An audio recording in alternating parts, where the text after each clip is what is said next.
Oh, sorry, we're live. Wait.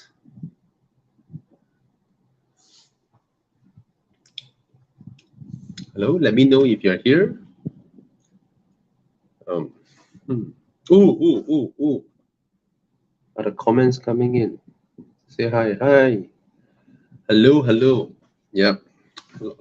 I lost all my friends today. Now they'll be joining. But later on. Good evening, Teng. Good evening, Ken, Gopal, Jensen. Please say hi if you're here. We have 53 people now.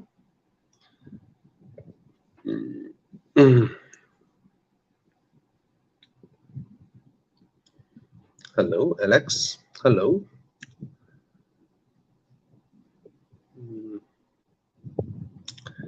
Derek was asking 2023 Persona versus 2023 Saga. Which model is more reliable and durable?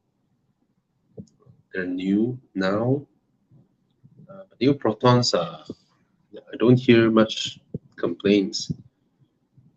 Right. So Persona is the larger car. I do have a personal soft spot with the Saga though. Yeah, it's not very fast, but because of its, I mean, both cars handle well, but I think Saga has a better poise because it's not as bulbous in the middle. So, uh, good suspension, good handling. So, even though the Saga is not very fast, it's the kind of car where you don't need to slow down a lot. Corners, speed bumps, right? But at the end of the day, right?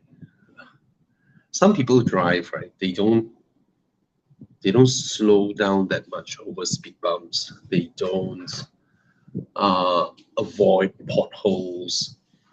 They the way they drive is they assume. I've been in cars like that, some Grab cars as well, and it makes me wonder. Someone who drives smoothly without incurring heavy braking, heavy acceleration, someone who cares for the car when they drive.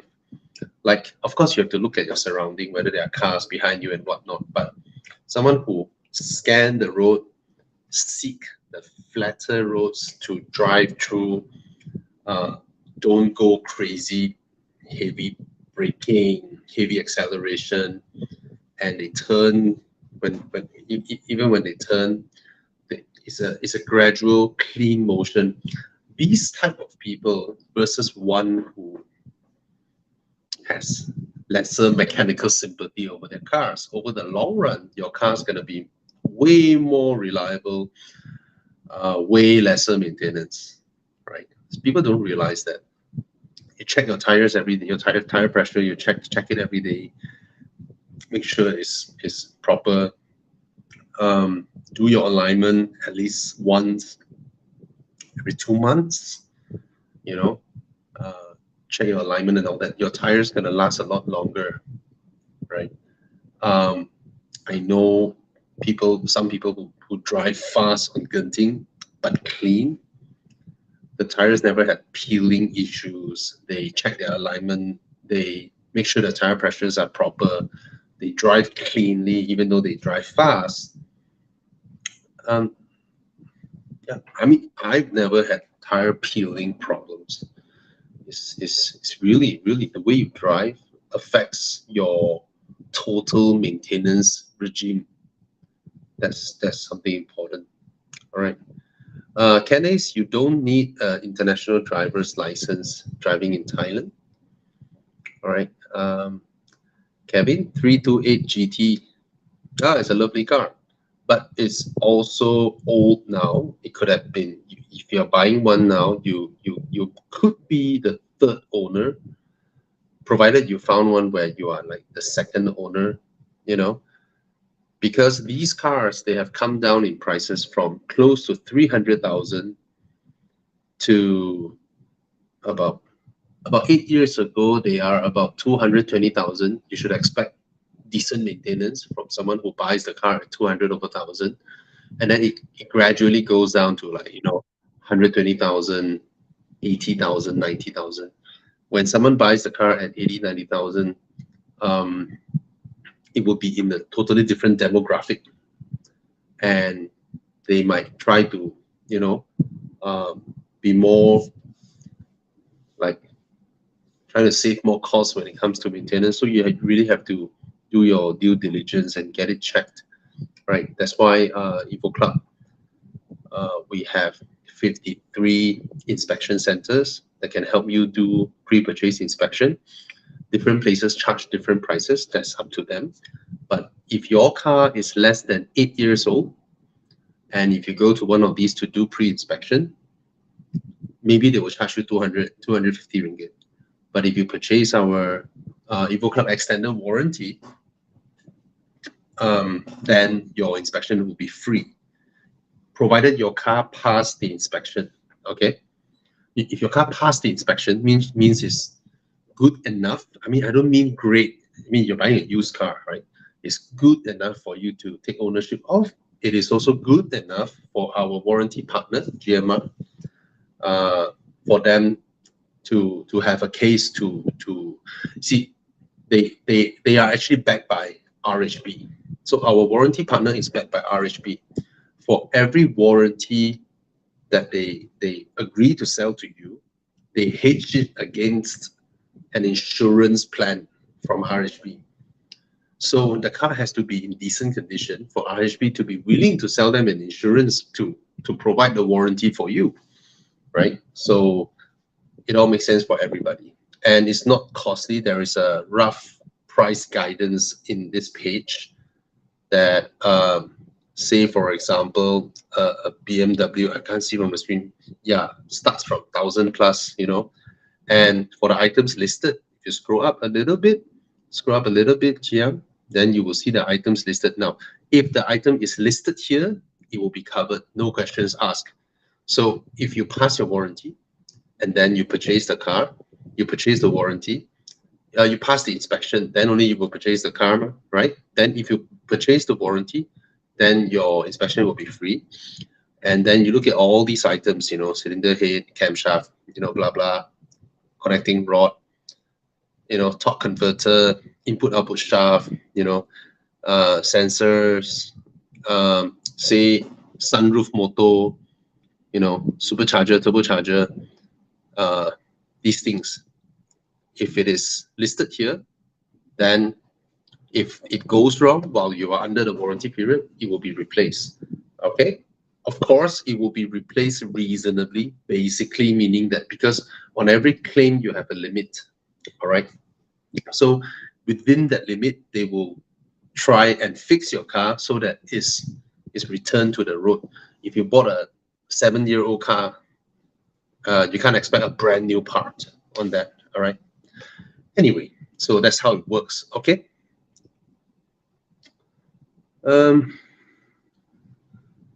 What are the questions? Oh, my uncle would like to sell his. This is from Brian Low. My uncle would like to sell his W204 C250 for 60K. Consider car reliability and maintenance wise. Any pros and cons? Please share your thoughts. This car is reliable. And 2014 is the last batch. You can go for it. It's a lovely car. The 1.8 CGI is okay. It's okay. It's a bit rough when it produces the power, but nevertheless, it does produce the power. And from our knowledge, the W204 is reliable. They are reliable, even though this engine only exists in one generation. Okay, so I don't think the maintenance is too crazy.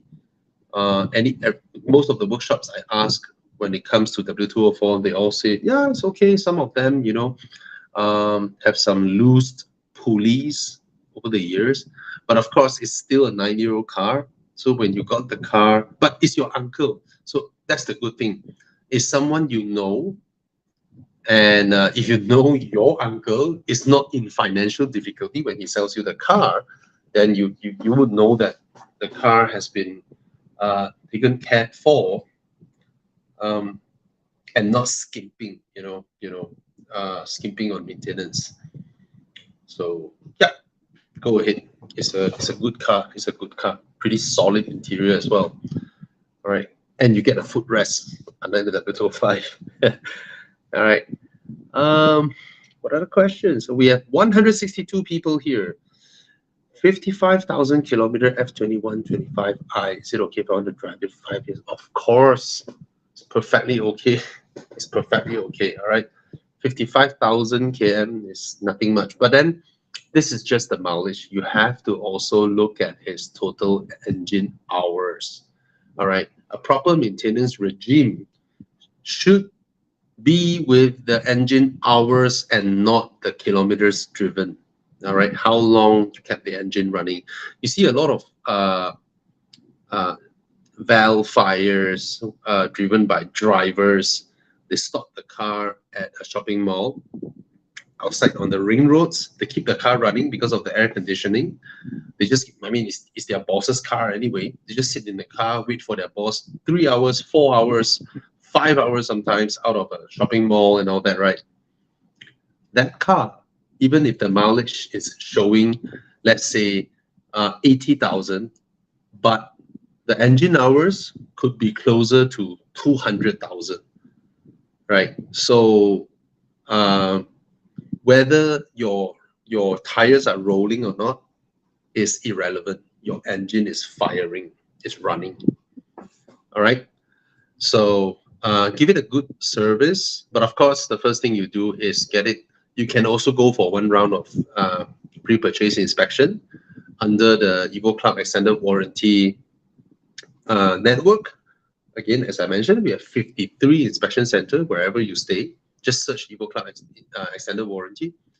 And then you go to one of them, make an appointment, and then if the choose one nearby, they at least it's a private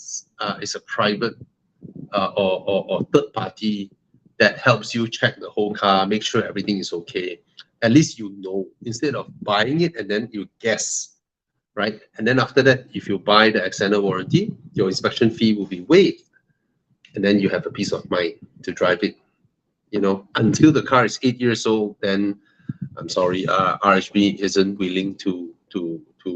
I mean, it's not that it isn't willing. There has to be a proper business case at the end of the day.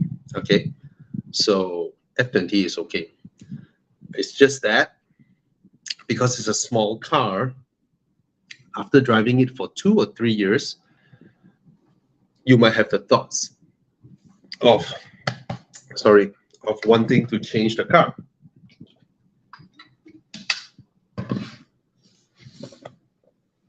All right, because it's a small car, but I don't know your age, so go ahead. Okay. What's that? Oh, prices. Oh, lovely car. It's a lovely car. You know what? I was one of the very few Malaysian media that was invited for the regional launch of the 1 Series. It was in Singapore, this generation 1 Series. I kid you not, when they pull off the cover, and when I saw the car, I almost puked. I felt the Angry Bird front and all that is so ugly. I just felt the car being so ugly. But you know what's funny? Over the years, I now prefer this pre-facelift over the facelift. Now the facelift, the front, of course, is in a way, is a prettier car. But this one somehow over the years, especially the rear, the squarish tail lamp is just so good looking. This is way better looking than the new one with the BMW L shifting.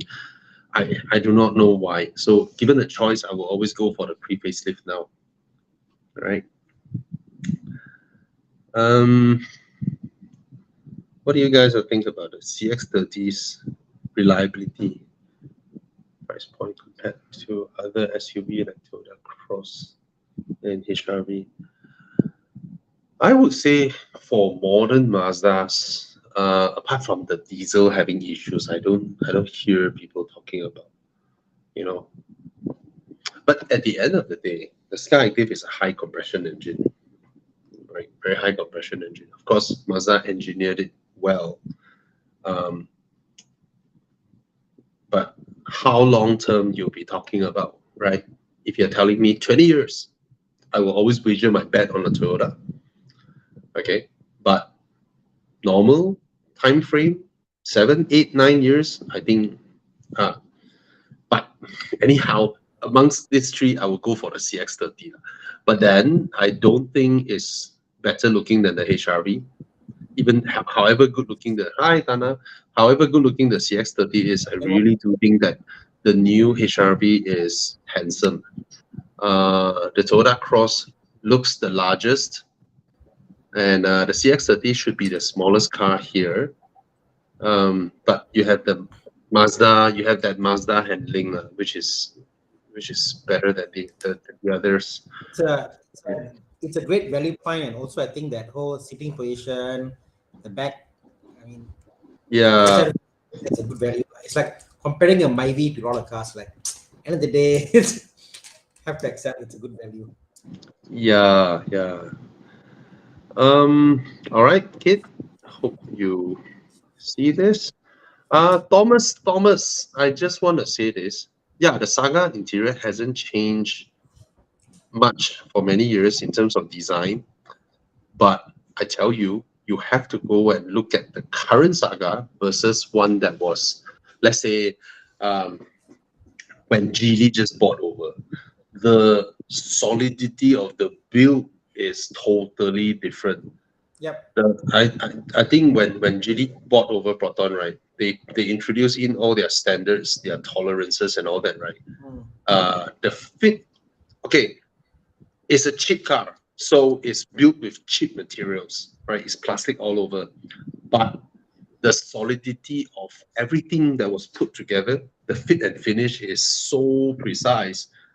When I pushed the dashboard, the entire dashboard, right? When I was pushing it hard or using my legs to push the center tunnel, right, I hardly hear anything. I don't see anything moving, anything budging. That is how solidly it is built now. Okay, so Bobby, have you noticed the dashboard itself? yeah, Like earlier, it was just cheap plastic, was very hard. Now, although it is one piece, some of them, I don't know how they do it, but some parts of the plastic is softer and some is harder. There's a weird thing going on there. Like the car feels more premium than what it is. It's like it's supposed to be very, very cheap plastic, but something is going on there. So I mean, the worst type of plastic is the scratchy type. You know, like you can find it in Nissan X Trail, right? You run your nails across it, you will leave a mark. And those are the cheapest one. And then there is also one type where you lightly knock on it, your knuckles hurt. yes. And then there is this type which when you touch is also hard, but when you knock the knuckle there, your knuckle doesn't hurt as much, and you know, maybe it's the pattern or whatnot. Yeah. So yeah. It doesn't feel like the how cheapest. smooth the molding is and stuff. But Yeah. if you see the video on the Saga, I think the video and also my video, same thing. We came to conclusion what called the build quality was so good, no gaps, no issue, whatever. Fantastic. Yeah. Happy. Yeah. Patrick asked a question. How do I do the chats over here? Patrick asked a question about update on the 33OE. The 33OE is our current Myvi. We get the most amount of miles in that car. It's fantastic, reliable, no issue. So yeah, it's just a workhorse line, no issue. Yeah. All good. Plug-in. Oh, this one.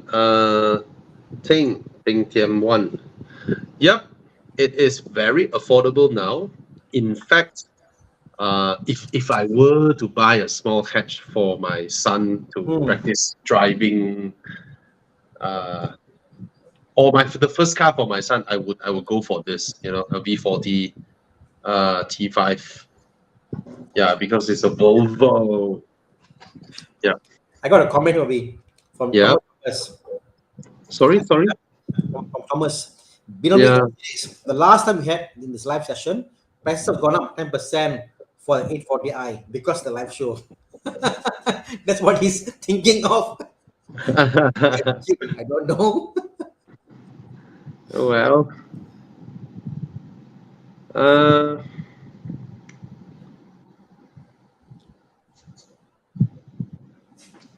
hey, yeah. 400k. Oh, it's a bargain now, lah, this car. Shit. Right, Thana? Imagine, Yeah, it's a 2 year plus car, 2, 3 year car. I was talking about how the M340i is now at 300k. What a bargain. Hmm. What a bargain, man. Wait, M340i is 380, right? 380, yeah. About 300k, like low threes, like, no? Oh, these are used car, used car. Oh, okay, Yeah, okay. you touched on. Oh, wow, then I would definitely top up the 70k and get an 840i. Right? You know what? This game is not ending, no? I was talking about this. Golf R or use M340i. Wow. Then M340i or 840i. Wow. From Golf R to 840i. But it's you see, the Golf R is obviously uh, a small, powerful rocket hatch. Okay, Hmm. and you have a lot of enjoyment driving it. Yeah. Obviously, the 840i is big, luxurious car. You look the part when you only pay 400k, right? In this comparison, right, the M340i is the normal neither here nor there car, Yeah. We actually. expect for that price, we accept lah. It's like what 300k, 300k for an M340i. Wow, goodbye. But they Yeah, never yeah, think for an 840i that even close to the pricing point, 400k or 500k, cannot imagine. yeah. I mean, however fun the M340i is, it is still a big car next to the Golf R, right? True. But it is not to the extent where the valet will invite you to park in front of the hotel. It will move your car into the basement, right? Whereas the 840i gets to stay there. That's the reality of it, lah. Yeah. Right? Or a 80,000 Maserati Quattroporte gets to stay there. Yeah. Yeah. Oh, I really like the pre-facelift G20 lah. Yeah. I'm making a prediction, Bobby. I was saying, I confirm they'll go back, and there'll be a point in time the facelift cars are going to be modded to pre-facelift. In about 7 years, people are going to pre-facelift the G20. You see that? The pre-facelift is so much more handsome. Eh. Aiyo. I want a G20 lah. Nah lah, you won't lah. You already own a F30. You won't buy G20 one. Actually, yeah, right. I don't like the current G20. Not my case. The screen or not for it. Oh, your line very slow. You are in .3 GP quality. Sorry. Chiang, is it the same for you? How Thana look like? Thana is a bit blurry, lagging. Yeah. Oh, Chiang is too young to know what is .3 GP. I can Google. 3GP. .3 GP video format. Yeah, that's how Thana looks like. Yeah. Really that bad. Let me just off my camera. Okay. Better? Buffering. Okay lah. I'll log off. Generally, when this happens is if you move less, then it will be clearer. That's how it generally works. It's sort of slowly build back your complexion. I see. When But it's funny that 3GP was designed for videos. I mean, like you see these guys all commenting here in the, Maxlow, Mystic, and to think that the whole development of videos came from Yeah, the yeah. three, yeah. Yeah. Hello, Con. Hey, God. Oh, good evening. Okay, let's quickly run through a few more questions. Quick one. Your go ahead and buy the Audi A3 1.8T Quattro. It's reliable. Yeah. Don't hear much problems with it. Yep. Cats, you are correct. X5, yes, you have the hybrid battery, you have the air suspension. These two things are scary, provided if you're able to find the X5 that is the 3-liter engine without the hybrid drivetrain. Because at the end of the day, the X5 is still a larger car. But may I ask, why didn't you think of the X3?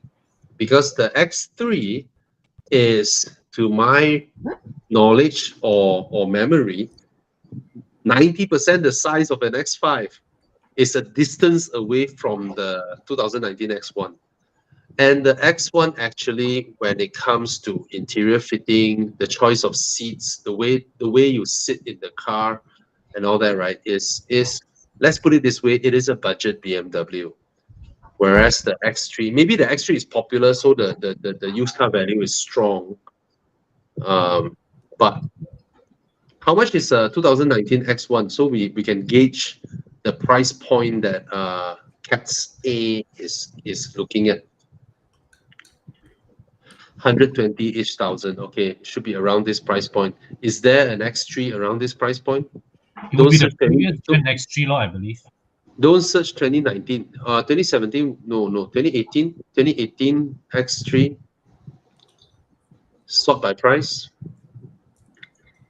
Okay, there's a 150K one. Okay, so Cats A, you can have a 150K as your benchmark, because if you think about it, right, 120,000 X1, your down payment is 12K. 150,000 X3, your down payment is 15K. It's 3K difference of down payment. And in terms of installment, a 30K difference should be lesser than 1,000 ringgit of difference in your installment. I mean, So the difference in the X1, like X3, X5, I think it's almost there. I mean, the plus minus in quality interior. You can even put upper leather aftermarket on the X3 because the X3 came with a hard type leather. The X540 came with an upper leather. But the X1, everything, the buttons, all that is just cheap. It's just, it reminds you you're poor. I mean, the reason we recommend you to up your budget a little bit is because you are looking at a 2019 X1. If you're looking at 2015 or 16, which is where this model came out from, then we won't ask you to up that much. But you're looking for a pretty recent one. Probably you should top up a few thousand to go for an X3, and then every month is about 700 ringgit or 600 ringgit of a difference in your installment. You get a much more luxurious, larger X3. You know, that is the reason. Okay. Next question. Ting Tian 1. Yep, the V40 cross country is a good buy as well. And with the higher ride height, you can go over more roads since both cars don't like hard corners anyway. So you can go over the curb a little bit more when you can't steer that much in tighter turns. Okay.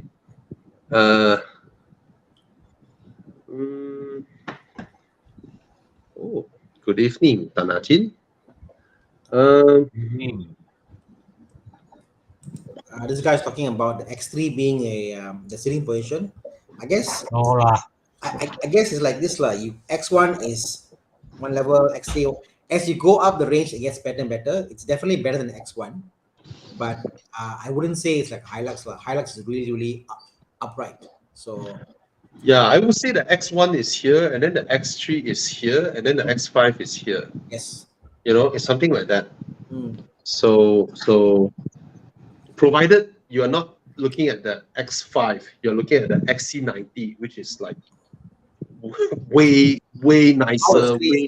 Yeah. Compared to the X5 of that era, right? It's way nicer. Okay.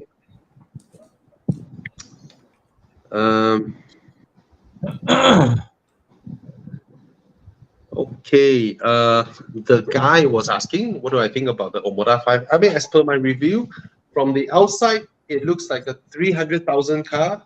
Inside looks like a 200,000 car. When you drive it, it drives like 100,000 car. And there are many more 100,000 cars that can corner better than this car.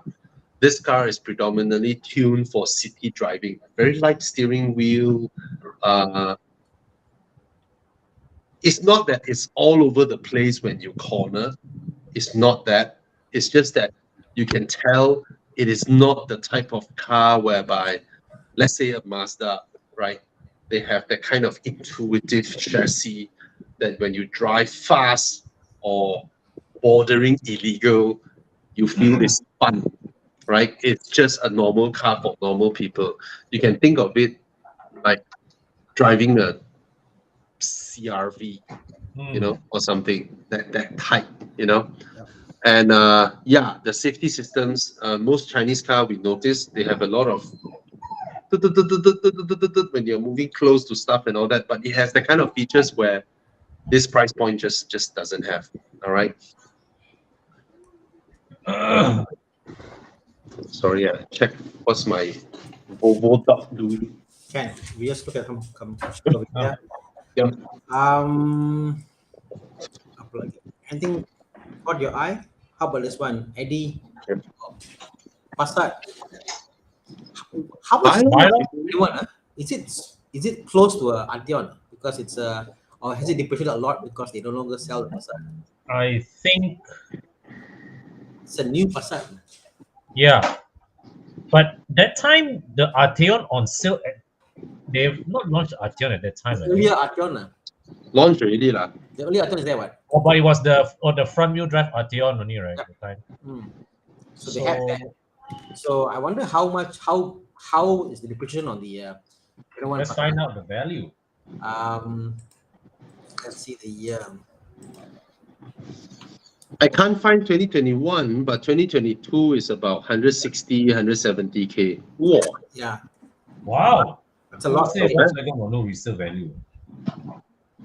Yeah, pretty strong. 170, 180K also got. Maybe it's just a old posting. Yeah. Updated July 2023. No, like all new posting, right? New Okay, posting. for 2020 is about 139, 137. There are some going for 120. I suppose it's a different spec because the headlight was different. Yep. So yeah, go ahead. It's a good buy. It's a good car. Yep. Joey Lee. One of those cars you will say buy. Yeah, I don't recommend the CD200H. I really do not recommend the car. It has a Lexus badge.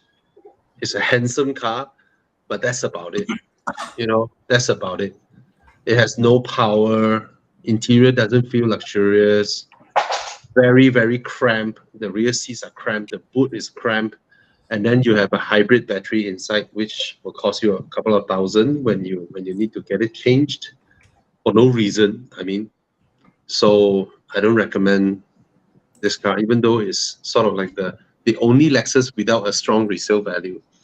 It's around the price of a similar year Lexus IS. Why don't you get a Lexus IS? Yeah. All right. Way more fun, way more space, way better car. 2011 Lexus IS, about 60K, 50, 60K. Yeah. Wow, still 50, 60K, huh? I think it's stuck there already. For a 2.5 NA rear-wheel drive Japanese Lexus brand, it should stay here forever. When HP bought his one, also was also around that price, slightly higher than this, right? 60K? 60, the late 60s lah, like 67 or 68K lah. I mean, true enough, like I told him, it won't depreciate much. And his is the last batch 2012 facelift. Yeah. Wow. So if you buy this car, it's gonna roughly stay there. Yeah. 50, 60K. That's it. You know, then you can enjoy the car, and then you can go in at this price, use the car, maintain the car, and then you can go out at this price also. All right. Oh, Thana, your forte. Yeah, And con as well. it's a great car to drive. You know, it Wait, pulls ah. fast, it's very engine, it's very smooth acceleration. Yeah, I can't fault the engine. I can't fault the drive. Fantastic, you know. Fantastic. Oh, this one but a bit high lah. This one 78, even if it's a But it's a manual, so manual 6 speed. 78, way. That's halfway to an M3, man. Okay. At 70 odd thousand, honestly, if I was you, I will go for an E92. Yeah, being honest, I'll go for an E92 T35i. 5, yeah. Yeah, T35, you know, I wouldn't go for this price, you know. Yeah. E46, right? Even a 330, right? If you can find, if you get the E46 330 convertible, 70K, 80K, worth it. Yeah, I'm all the way to convertible. How much is this car? The 330i CI? The convertible 70 plus into 80K they have, it's fine. It's okay price to get. But for the coupe, I think I'd rather get the 335 E92. I think coupe, if you're talking about 50 to 60, it's okay, right? I mean, this is a manual, but my point is that I would rather get the 335. This is a personal. You see, that's the thing, you know, the E46 era has come to the point of people look at it like a 997 versus 991 kind of thing, you know, because it feels a lot more analog than the E92, E90 generation. Yeah. But You know? E90 is also quite an analog feeling car also. True. The E46 to me feels not as analog as I would love to be. You know that. So the 36 was analog. 46 just feels like very comfortable highway driving car. You know, it's the seats on the 46 is way more comfortable than the E90. Yeah, see the dashboard, everything like classic BMW design, you know, and then the proportions wise, the size of the car, it's a lot smaller than the E92 generation. Yeah, the E92 is like the cutoff point where old BMWs, and then E92 you can feel the correlation all the way to the F30 and all that, iDrive and all that. You know how we say about the cars get bigger as you go along? Yeah. My wife swears on this okay, I must measure now I got both the E90 and I got the F30, right? My wife says the E90 is bigger than the F30. The E90, yeah. Yes, it's bigger. She said interior wise, E90 is bigger, more spacious than the F30. I said cannot be, but I can feel what you're trying to say. I can understand, but I can't understand why.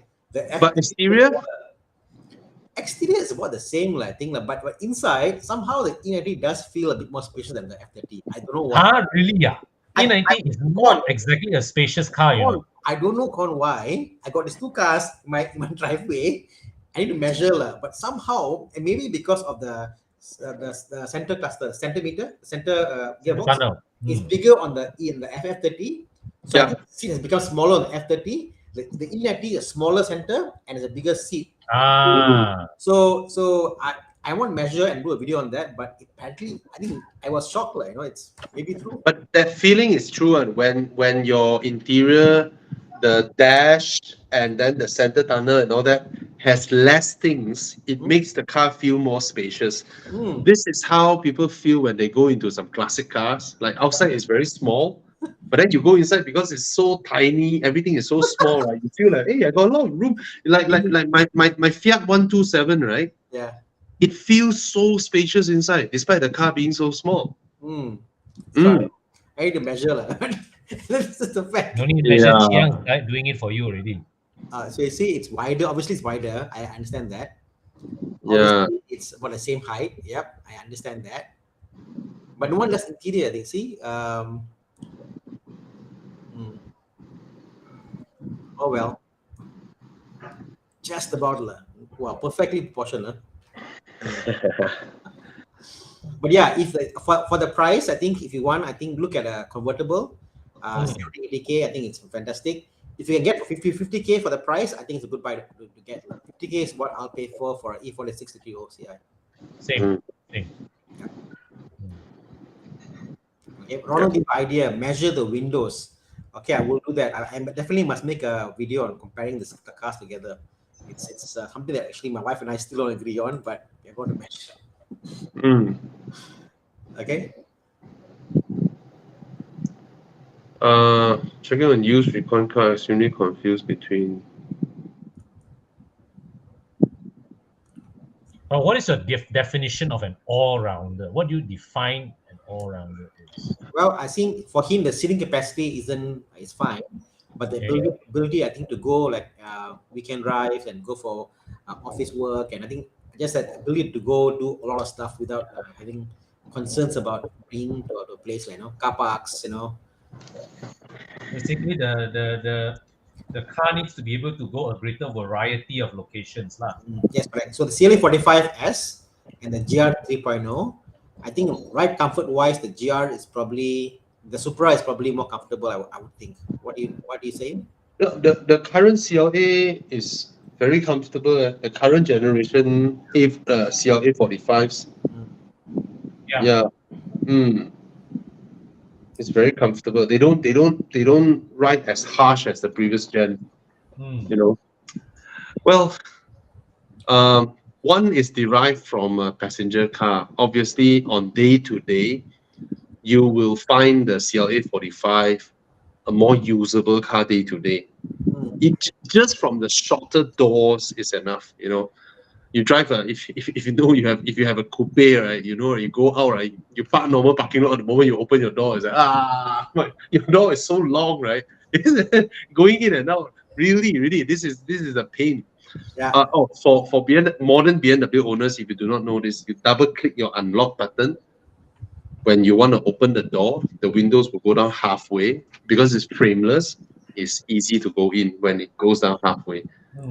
When you double click your unlock. Anyway, the Supra is more car, of course. I mean, at the car show, you see a Supra, of course.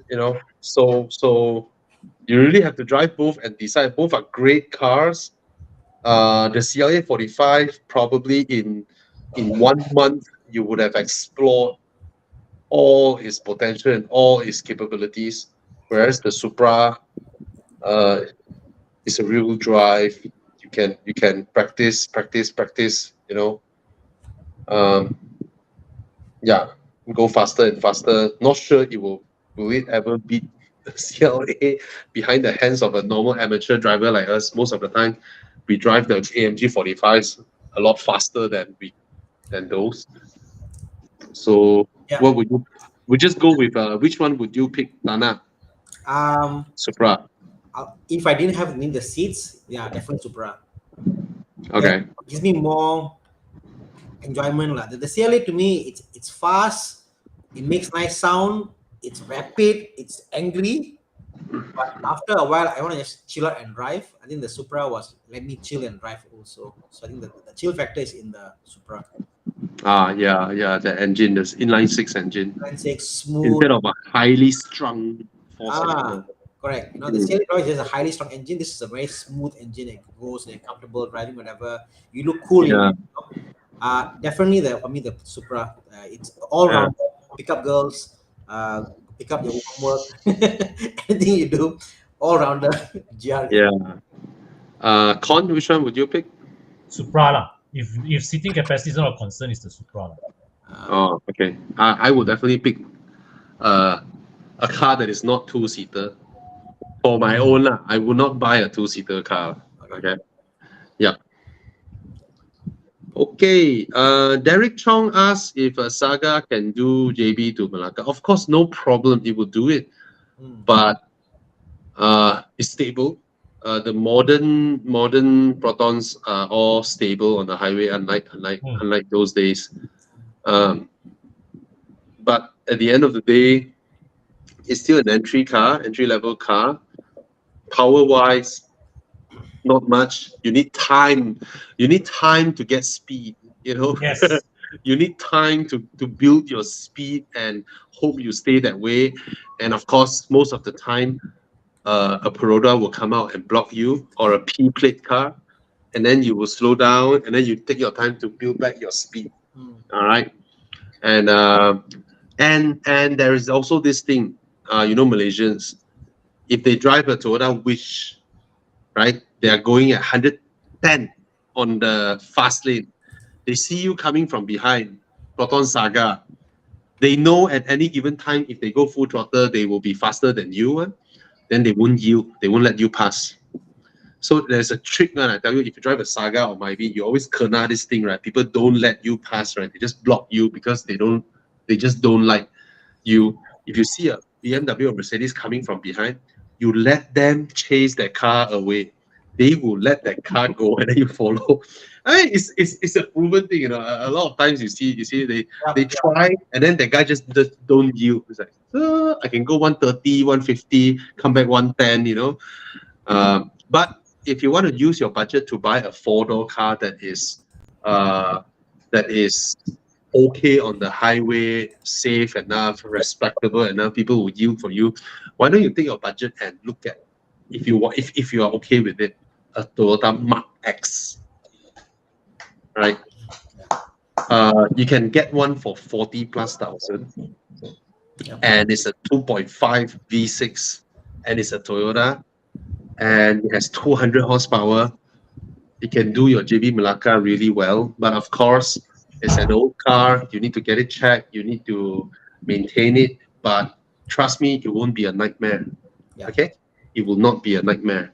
I would probably think like a 214 Accord around 40K range, because you see a lot of the guys who own Accords, I notice they keep the car up to 8 years with Honda itself. I noticed that. Yeah. I was like surprised, 8 years they go with Honda. So you buy this car with like 8 years plus, most of the life they're in Honda itself, well maintained. And then you get 2014 is which Accord? Is it the Accord Dana? I have a yes. No. person. Huh? That Accord changed over in 2013. Yeah. The generation changed in 2013. Was facelift. Oh, okay, the good looking one. Yeah, but it was 2014 is the pre-facelift law.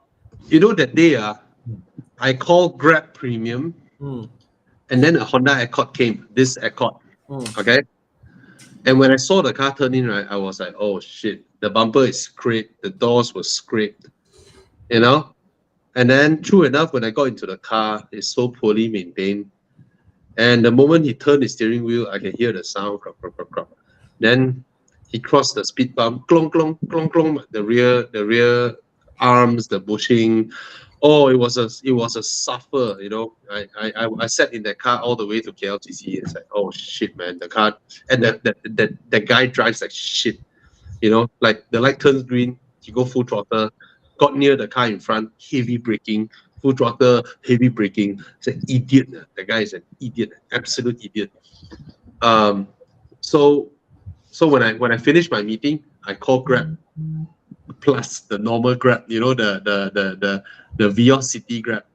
And then a lady in a brand new Honda City came and picked me up. Oh, so comfortable.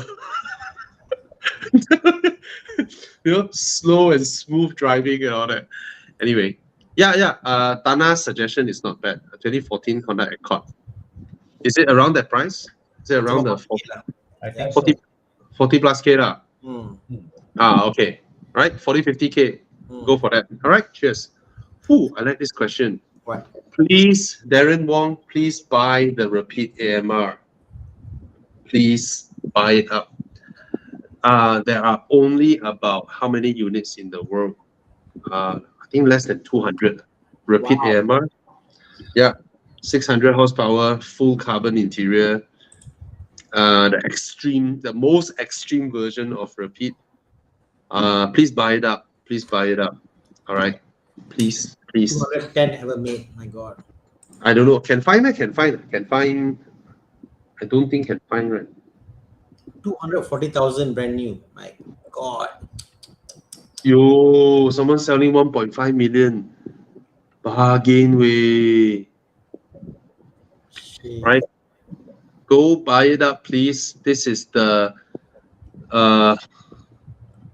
the Scuderia version of F430, and this is the Scuderia version of the Rapid. But there's one thing though, the screen doesn't move. They removed the folding mechanism.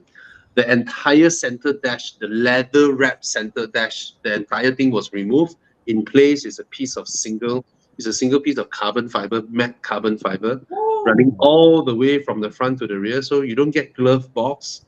You only get 2 holes for a cup holder.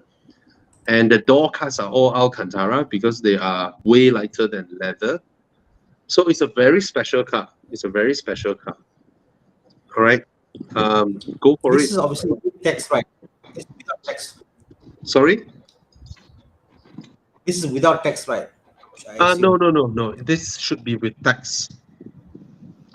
Seriously, Because- my God, I just yes. checking it out. They launched 2 years ago, and it was 1.1 million without tax. Yeah. What a bargain! With tax 1.6. Wow, Yeah. This is fantastic. madness, huh? Yeah. And it's it's 600 horsepower. 40 more horsepower than mine.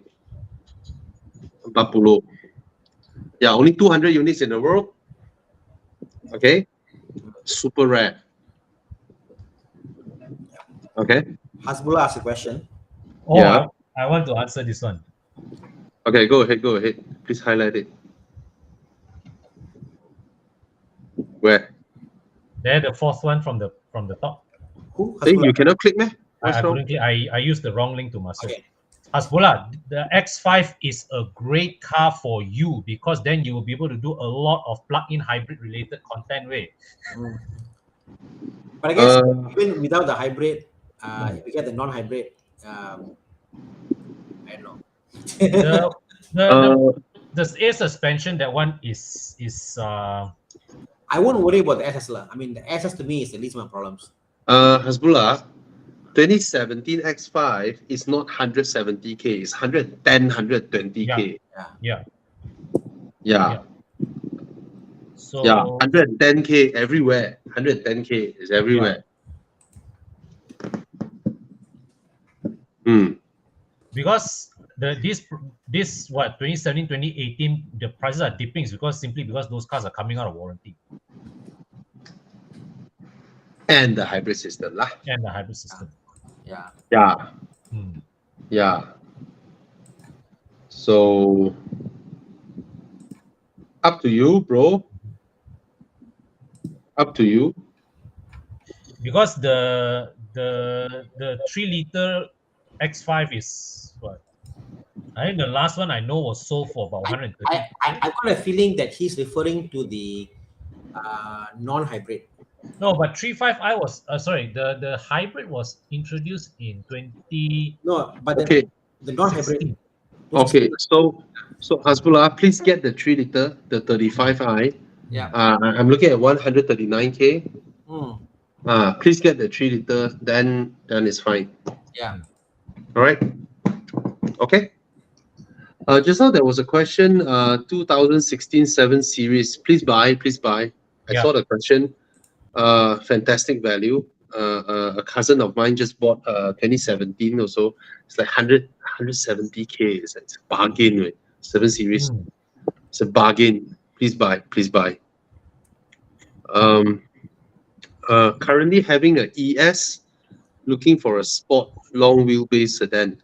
Both cars are smaller inside than your current ES. All right, the CLS 400 and the GS 350. The CLS 400 drives better. This is the previous generation, I suppose, not the current generation. Yeah, should be the It's 212 generation. Yeah, with the 3-liter V6, right? Hmm. Turbocharged V6. Hmm. Yeah, the Okay, GS but 350 is special, but it's a 3.5 NA. You know, you're paying road tax through the roof for but not a lot of power. Sorry. the chassis of this GS is not bad. The handling is quite good for this GS also. Yeah, But it's not like you bad. said, the 3.5 road tax lah, you pay that kind of road tax and you're not getting Mm, the oomph. yeah, Hmm. but of course it's NA oomph, right? It's a Lexus. Yeah. A lot to pay lah. Like I cannot stomach it. But crazy Yeah. way, A lot to this pay. GS, the resale value is so strong. But the thing is this, Hui Zhujie, you came from a Lexus. You are used to Lexus maintenance regime. You may not be prepared for an old Mercedes maintenance regime. So you can try. I mean, the CLS is beautiful. Okay, it's not a financial trap. Don't worry, but it is also not a Lexus. Hmm. Okay, it's not a Lexus. Yeah, I personally really prefer how the CLS looks. The thing is, right, for its asking price, right, the GS look cheaper than its asking price, and the CLS looks way more expensive than its asking price. I get your point. Yeah. Your point. Okay, CLS 400, there's 3.5, there's also 3-liter turbo. And also the interior wise, right? The GS 350 is not going to feel like an upgrade from the VS. I think the previous posting was wrong. CLS 400 is definitely 3-liter turbo. Yes, Yeah, 3.5 is 350. correct. It's a beautiful car. Both are smaller than your ES inside. Thomas! Oi! Hey, bro. Wow, why you already look like 10:30 at that? Out all day, bro. Out all day. Oh, at this tired time. oh bro. You want to rest or not? You Yes. can call a day one if you're No, tired. no, it's okay. I'm happy to do this. It's fun. Is Unless you that don't want me to be wine here. or You want me to Ribena? be here, I zao lah. Okay, lah, I go lah. Of course, I want you to be here, Okay, bro. I go lah. We all miss you, bro. Hey, This guy. Is that wine or Ribena? It's a berry cider. Okay. Soy da. It's a Yeah. soy da.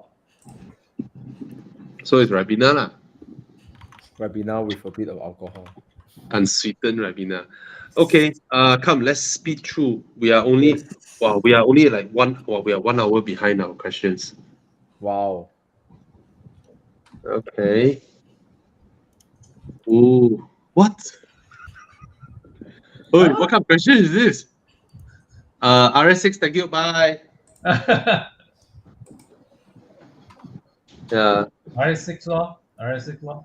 Oh, yeah. Oh, Brian Lim is from Singapore, so he's not buying all 4 cars at one go So because then you will need 4 COEs. Yeah. Now, But such an old car, is that an issue with buying in Singapore? No. Singapore mechanics are No, generally better. would you want to buy an older car in Singapore or same money? no older car in Singapore is flexing money, bro. Really? Yeah. Yeah, because it shows that you can just take out money and renew the COE. Okay. I mean, it could be that the previous COE is halfway through, so it's cheaper. Hey, get the RS6 C6 lah. Fantastic. And Singapore road tax, even though it's also high, number to number is not as crazy as Malaysia, Yes. right? A 5 liter should be somewhere 5,000 Sing dollar. You know, I do not know the calculation, but I remember the Singapore road tax is not as crazy when it comes to the numbers, how it goes up like Malaysia. So I could be wrong. And let me see. 5,000. See, can choose renewal period 6 months or 12 months. Let's look at 6 months. What's that? Normal car. I don't understand what's that. Wow, got registration years and more. Chincai lah, huh? Bobby here, he says RS6C6 road tax and insurance 11,000 Sing dollar a year.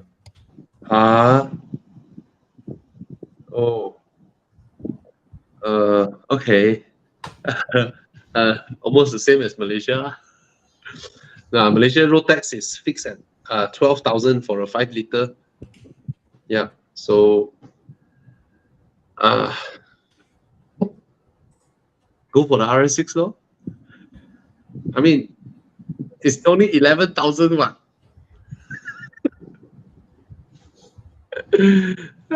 Oh, don't like that. Don't hurt them. Jiang is that bad. Jiang like to hurt their feelings. Jiang is like Buy in Malaysia. buy in Malaysia. Yeah. Jiang is the master troll. Yeah, Brian Lim, why don't you spend 30,000 Sing dollar and buy one in Malaysia, and you come over and enjoy this car. I mean, this car can go 300 easily, but not in Singapore, lah, right? And as a Singaporean driving a Malaysia registered car in Malaysia, you get kacau less. You know, poor thing, they come over, right? Like the cops lah, the other people like to kacau them, you know. And then when you go to the petrol station with your Malaysia registered RS6, you pump RON 95, nobody will kacam you. Right?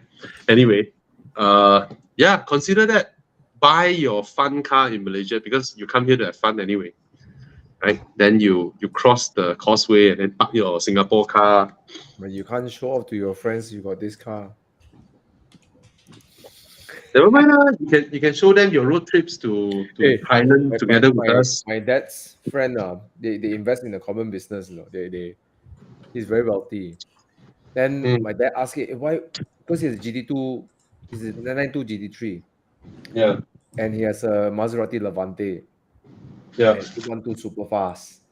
So my dad asked, he said that, wow, the 296 GTB so expensive in Singapore, you know. Then my dad said, why don't you just buy one in Langkawi lah?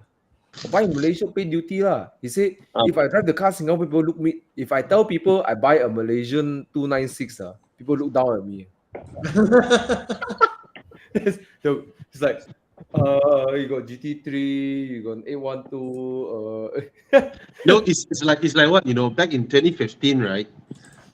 When we were invited to Sepang to witness the 15 owners who buy the GT3 RS, all of them stand in one of the what do you call that in Sepang? The what's that called? Huh? The podium or garage? The pit. The pit. Each of them on one pit, right? The owner together with the car. Then Porsche opened all the why would I keep having loss of words? The shutter. They opened the shutter all together, right? Then everybody was like looking at the cars, right? Then suddenly there's one white color GT3 RS. Everybody was like, wow! Because all of them are Langkawi registered. One baller registered KL. Pay full tax, GT3 RS, white color one, he registered KL.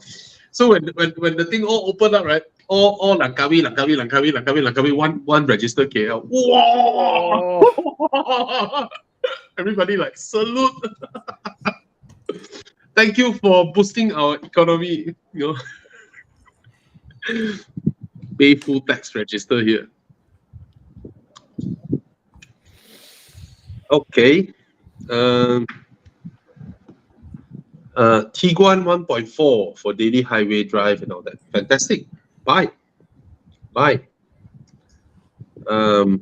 It will not go above 130 plus. It's like fresh people also around 130, Yeah. 140. It goes quite fast, what? Okay lah, it's okay. I mean, but it's like you feel the car, the one to go like 120 is like struggling. But city driving is fantastic. Yeah.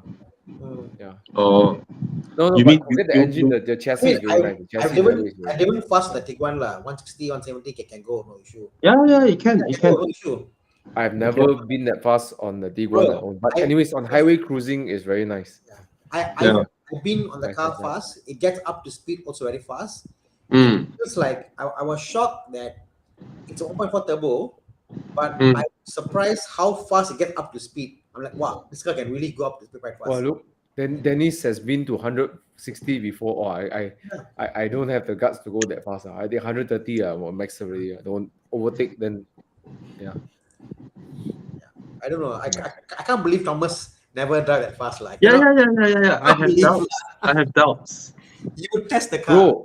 Bro, if you know in my family, I'm the slowest driver. Huh? No kidding. Serious? Your mom? Faster than me, bro. When I drive highway, I go hometown, all these are my average speed very low. You go enduro, my average speed quite low. I cannot sustain high speed one. I cannot, I will feel very tired. I'm always quite slow. My mom will scold me, why never overtake? Why you go middle lane? You should go faster. Why you 120, you should go 140? I don't know, man. Thana, every Saturday, right?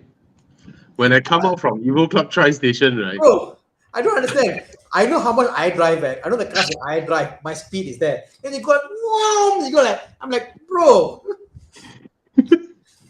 Don't think so, lah. Okay. Maybe Thomas is on a. I know why. Miles per hour. Correct? Yeah, he came back from US. UK import car, no wonder. There's a time and space for spirited driving, and there's most of the time there's no spirited driving. Okay. Yeah. Okay. Okay. What's next? How about one? FK8R or GR Yaris? Only one criteria. How good is the drive? Boarding. As funny as it sounds, right? I think the FK8R will feel less boring than the GR Yaris. FK8R will feel less boring than the GR Yaris. So GR Yaris will be more. Imagine this, bro. I think GR Yaris, after a while you feel bored. I think FK8R will take a longer time to feel boring. Yeah, maybe. Yeah. Both are great cars, and in my opinion, GR maybe have the edge, let's say on twisty roads. But I think of the fun factor. Which car can keep for longer term? How's that? Actually, both also won't keep long term for me. I can see myself keeping the GR Yaris for a long time. I can see myself keeping it, and like one of the cars that I always keep it. I won't sell the car. It's one of my collection cars. I won't sell, GR Yaris. Yeah.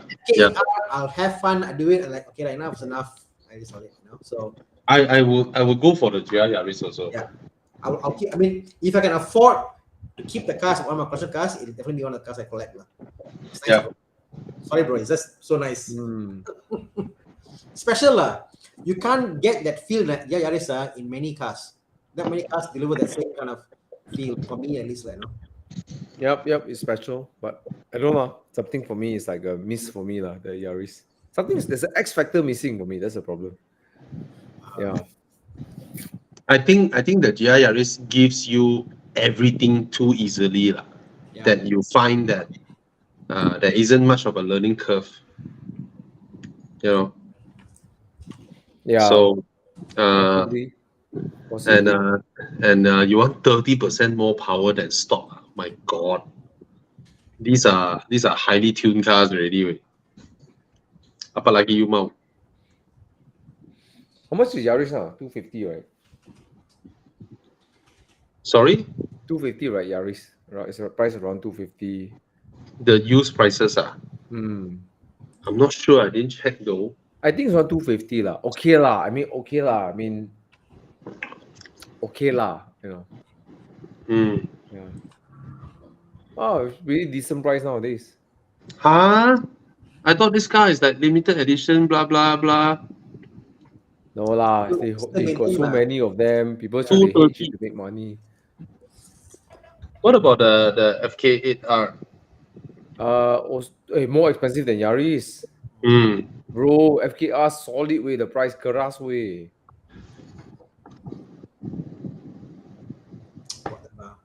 Bro, it's older than Yaris and still hold slightly around the same price, if not higher than Yaris, bro. Year-to-year comparison, the FKR second value is crazy, man. Yeah, I drove it and then I feel it's so comfortable. It's like a family car. You know. But you can push it. When you have to push around 7 out of 10 only, you start to feel the character come out. How about this? I'm sure One it's a is fast car. purpose-built. How's that? Yeah, I'm sure it's a fast car, but it's just I don't know. It didn't tickle my balls out when I drive it. I think the problem is the FD2R was so done like then the FKR you have the expectation, right? You know, it's very grown up. No, it's the looks of the car. The car it looks crazy than the FD2R. Yeah, it looks like a rally car, bro. And then you go in, right? It's so soft, so comfortable, so nice, so easy to shift, so easy to steer. And then go over bumps. There's nothing that makes me want to go. Oh, The engine also, you have to rev above 3 only, start to feel the engine start to get urgent. There's nothing urgent about the engine, right? Unless you start pushing a bit around 4-5 only, the car feels a bit urgent. And then the GR Yaris, second gear, you feel every RPM, every gear, every shift, the way the gear shifter notching, bro, it's just an experience, lah. I don't know what to say. Like. Yeah, the GR Yaris makes me. I wouldn't mind buying one, honestly. Yeah. So the question is, for 250k, would you go for a GR Yaris or the cheapest Cayman S in town, 718 S? 260,000. There's one new Horizon posted recently, right? Cheapest one, 260,000. Cayman 2.5, 718. Okay, Cayman or Boxster? If it's Boxster, different. Cayman, I will have to think about it. It's not to say outright. Cayman lah, yo. I will still think about it. Yeah. Anyway,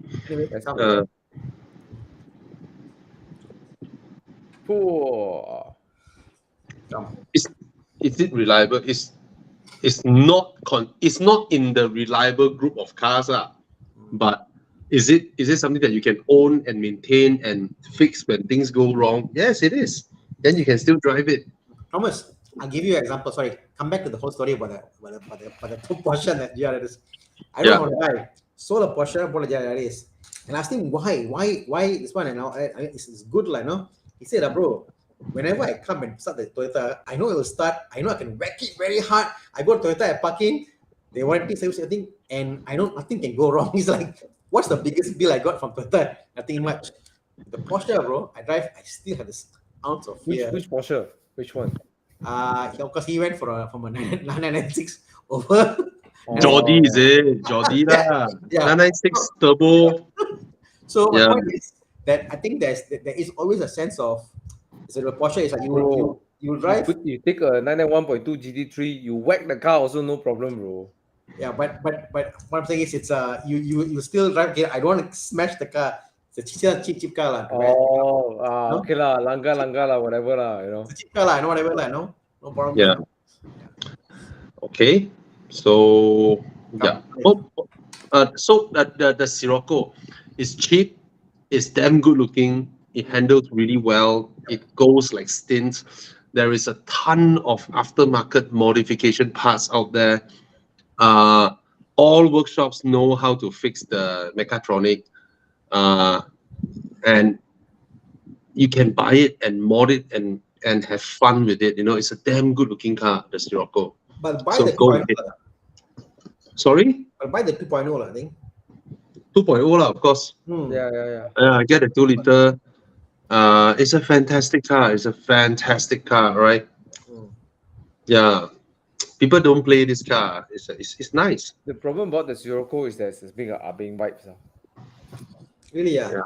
I think over already. All the Abings, they traded their Siroccos already. Bro, not a lot of C43 Abings, bro. Very few of the Siroccos out in the market going around. Yeah.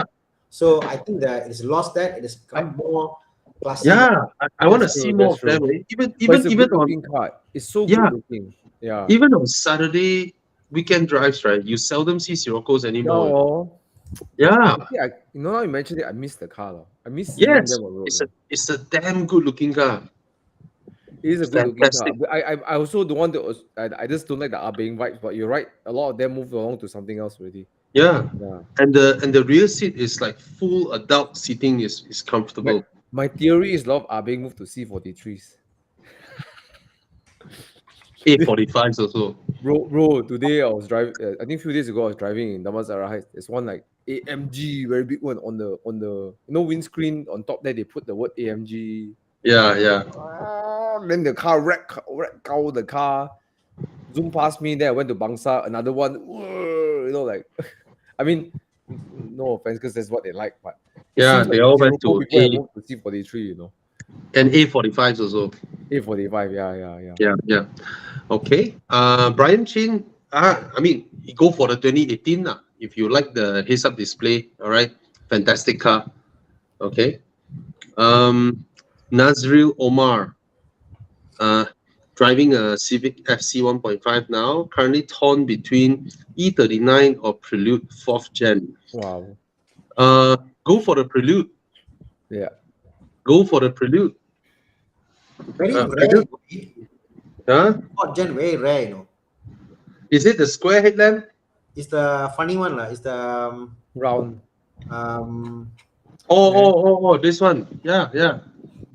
Hey, go for it. It's a nice car. But a lot of them have gone through many bawa pokok mechanics. So be really careful. I mean, the E39 is like a comfortable, luxurious 4-door car, which is similar to your Civic FC. So if you want something fun, go with the Prelude. But parts can be very difficult to find. Okay, it's a very old car already. And you see, look at all this. You see, the whole car, the stance is just wrong one. It's damn scary, A lot of them are scary. The engine is a gem. The 2.2 engine. When the VTEC kicks in, this is a lovely engine. Very characterful. This is the era where Japanese NA engines wallop the German NA engines. Left, right, center. Yeah. Mm. I loved it, I knew a girl once, she's the youngest female pilot in Malaysia, and that's a Prelude. So wow, so happening. Yeah. Beautiful car.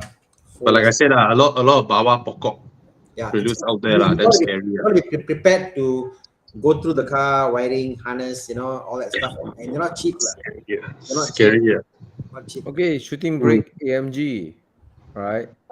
CLA 180 shooting brake. What do you think? 2018 is which one? W205 no? No, 205 is C class. Yeah. Oh, sorry. CLA. I mean, that gen. The first gen. First gen. Yeah. I have a friend who bought this. I sat in it. I wasn't too impressed because it still has that same jarring CLA, right? Yeah. Yeah. It's so frustrating that they never I feel like they never settle the suspension properly, Yeah. Well, that's Mercedes. But I think for this price, 130 is actually okay. The price is okay lah. 130 plus okay lah. I think 150 below is okay. My friend bought it for 200 and I was like, I don't know. Yeah. Okay. I mean, if it's 130K, you buy something like this. It's a wagon. It's a Mercedes. Yeah, it looks cool. Go for it.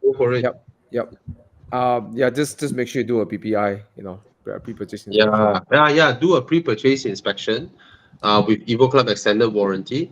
And if you pass your inspection, your warrant, your inspection will be. And if you pass your inspection and then you buy the extended warranty, your inspection will be free. Then you get to extend your warranty every year with us. All right, and you'll be supported by 82 service centers, more than Mercedes-Benz. All right. I'll put a question, Bobby. So, question on Z3 1.9. So, Wow. I'm working on this car, and there's a comment. It is not a fast car. It is not. If you think about E36, It's a Miata lah. you know the Z3. You know what's the model code for the car? The car model Okay. code. It's called like E37. Did you know that? Oh, Really?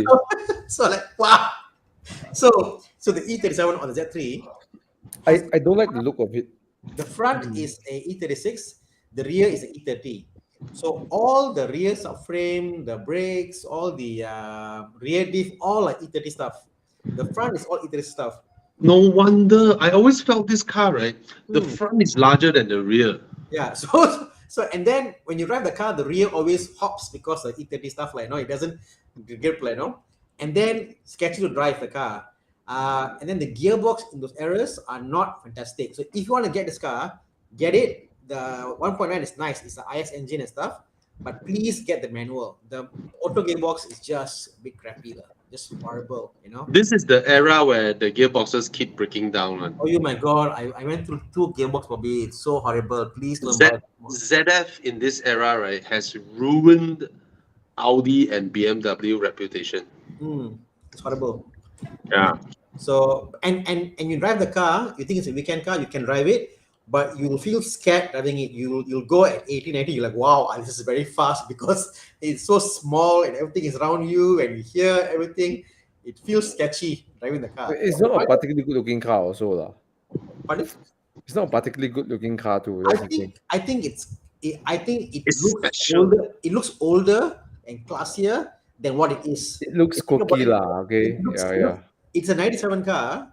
When you drive it, it feels like a very 1980s or very old car compared to Yeah, it has the dimension of those British era, the little Triumph, yes. that kind of dimension.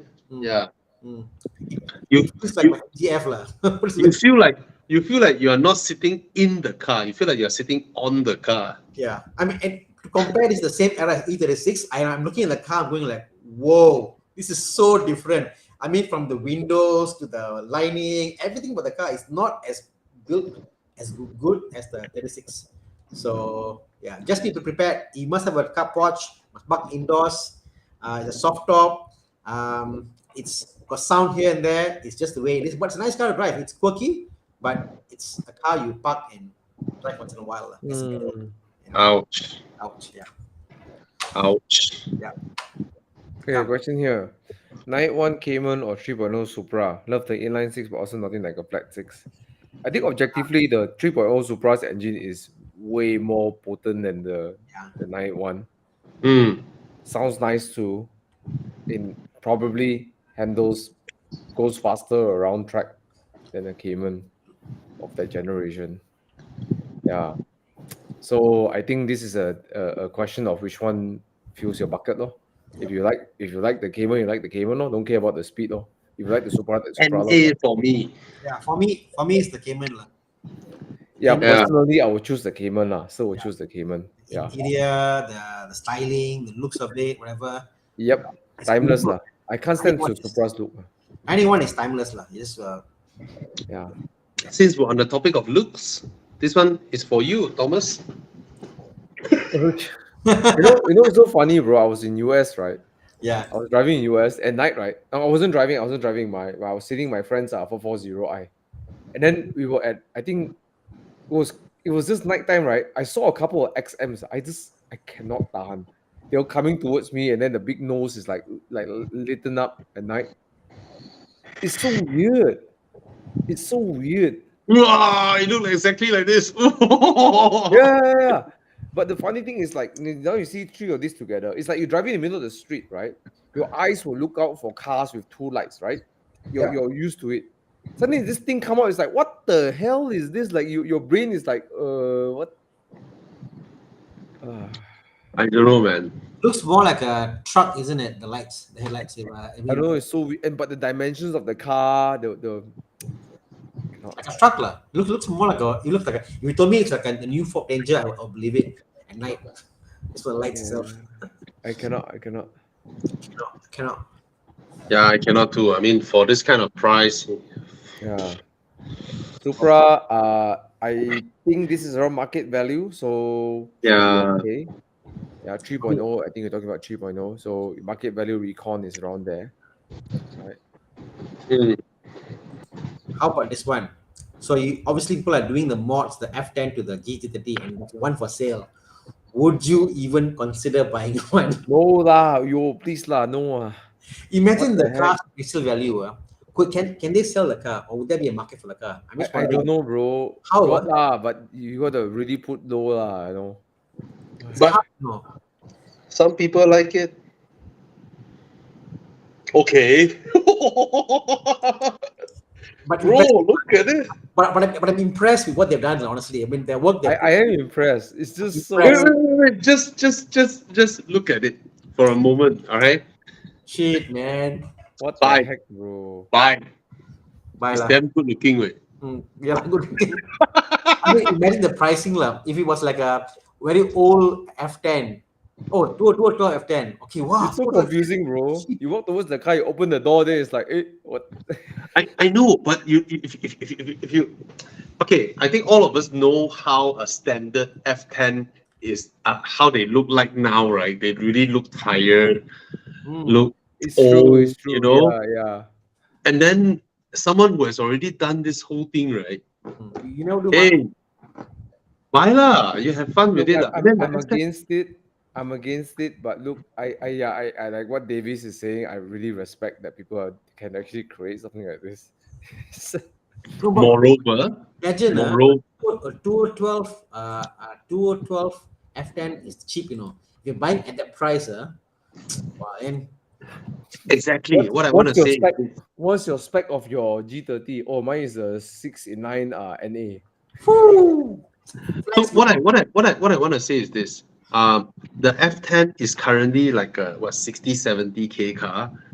So you want to do something like this, by all means, right? It's not like the F10 is still at 190, 200K, Yeah. and then you go and do this to your car. 50 I mean, plus, go ahead. 50 plus thousand, Bobby. It's less 60. Go ahead. If you I mean- buy at the same price, honestly, I mean, I would consider like, okay, for fun, like, why not? Looks good. We have seen more horrible mods on F10s, right? Yeah. All right. So This is if more one painful. that looks like a G30, I don't mind. Not even a G30, M5. M5 some more. Go ahead, Darren. Go ahead. Okay. All right, Thomas asked a few times. Let's help him out. Torn between a Lexus UX high spec 290K or a BMW X3 X20 300K. Wife take new car first or me? Need advice. Do not think I can ever get X3 in such price anymore in future. Why Why cannot get anymore in future? You just buy the X3 and give it to your wife. That's it. Right? Whichever makes your wife happy. True. Whichever makes her happy. But the UX is a car that is particularly not worth its price. Okay. Horrible value. Is it horrible for me to say that if you're going to go for UX, I'd rather you go for a Corolla Cross and save the money? Well, there is this thing about visiting a Lexus dealer versus visiting a Toyota dealer, you know, right? The Toyota dealer is Milo or coffee. The Lexus dealer is, sir, what would you like? Latte or caramel latte? Or would it be better if they went to look for an older RX? But maybe the wife wants a small car. Then Countryman, right? And there's the Mini Countryman. Yeah. So, I mean, at the end of the day, if your wife really likes the UX, you can't say anything, right? Right. Our friend, our Euro Club member, one of them, the wife bought, the fiance bought a UX. He keep complaining to me. I say, bro, The wife happy, you know? Hey, your fiancé happy, you know? Happy lah, never be all right. It's Yeah a lor. car, ma. Yeah, lor. But And it's not plus, worth it. Lah. Yeah, plus, Countryman is too harsh. True. yeah, and plus, Lexus, if they don't care, I mean, they want reliable, then, then Lexus, you cannot fight that, Yeah, lah. Then go ahead, lah. because if your wife don't really care about the maintenance and all that, yeah. Mm. Actually, Congrats. even in JCW, it's still a bit harsh compared to these two, lah. Yeah, I should go for UX, lor. Yeah, congrats for paying 150K more than what the car is worth. So bad. Yeah. Okay. FK8R. Oh, okay. FK8R versus GR Corolla. Of course, MK8 Golf R. Golf Bro. R, Golf is the king of. It's really the king of dailyable hatchbacks or performance hatch. Cannot fight.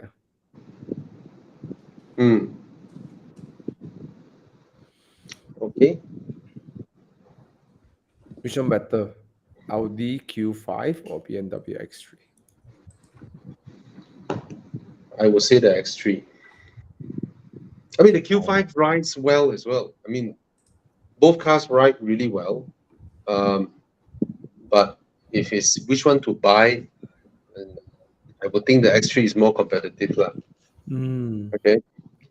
Mr. Shafi, 840 or SL43? 840 for me. Yeah. Hey, Atisha just bought the SL400 for Enduro this year. Congrats, bro. Congrats. The destinations are awesome. But the dates are currently 8 to 18 of December, correct? Yes, 8 to 18. And Yang has made sure that we're going to have a fun trip. Right, Yang? Yes. Right. Yes. Yeah, so we're going to drive all the way to Krabi first night. Let's try and hit there. Enduro a bit. And then from there, Kanchanaburi. And then from there, Chiang Rai. Huh? No, my Sariang first. Kanchanaburi to Mai Sariang, Mei Hong Son, Pai, and then Chiang Rai. Are we staying Mei Hong Son for like 2 nights or something? Can. And then we'll come down to Nan, Route 1148, and then Nan and all that, and then Bangkok. Yeah. Okay, nice. Yeah. I shall take hopefully my French car is here, my French car. Yeah. So Thomas, this Sunday I may not join you all already. Why? My Porsche gonna bang this morning. Ayo. Do you know or not, Thana? What? Porsche? Okay. His car got Peruduat. So this morning is the final test for my Porsche. My workshop has done everything. They put so much effort into my car, took out the speedo, renew it, the screen, all changed the screen, the aircon, take out, service, everything done. The car is done, perfect, to hand over to me today. So this morning they go for a final check, and then a freaking Perodua Beza rear-ended my car. How bad? The Beza is very bad. My Porsche, from the looks of it, the bumper, the tail lamp, all the Carrera words all dropped out. And then you see, the thing with this is a Porsche is a taboo. It's not taboo.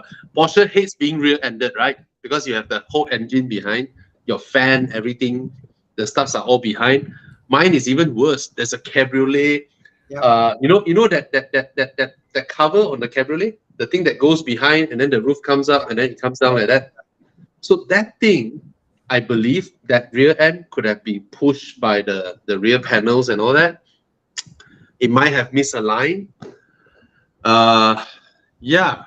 not the best of luck, but I really feel, yeah, that's how the product looks like, and yeah, that's how my car looks like. Oh man. Happened this morning. On the day it's supposed to be delivered to me for this Sunday's drive with you, Thomas. And you see the bumper, the whole bumper on the left side, came back, punctured, the light broken, All the gone, the panels all misaligned. Oh yeah, Thana, you see my rear, right, has an engine, has a powered spoiler, Yeah.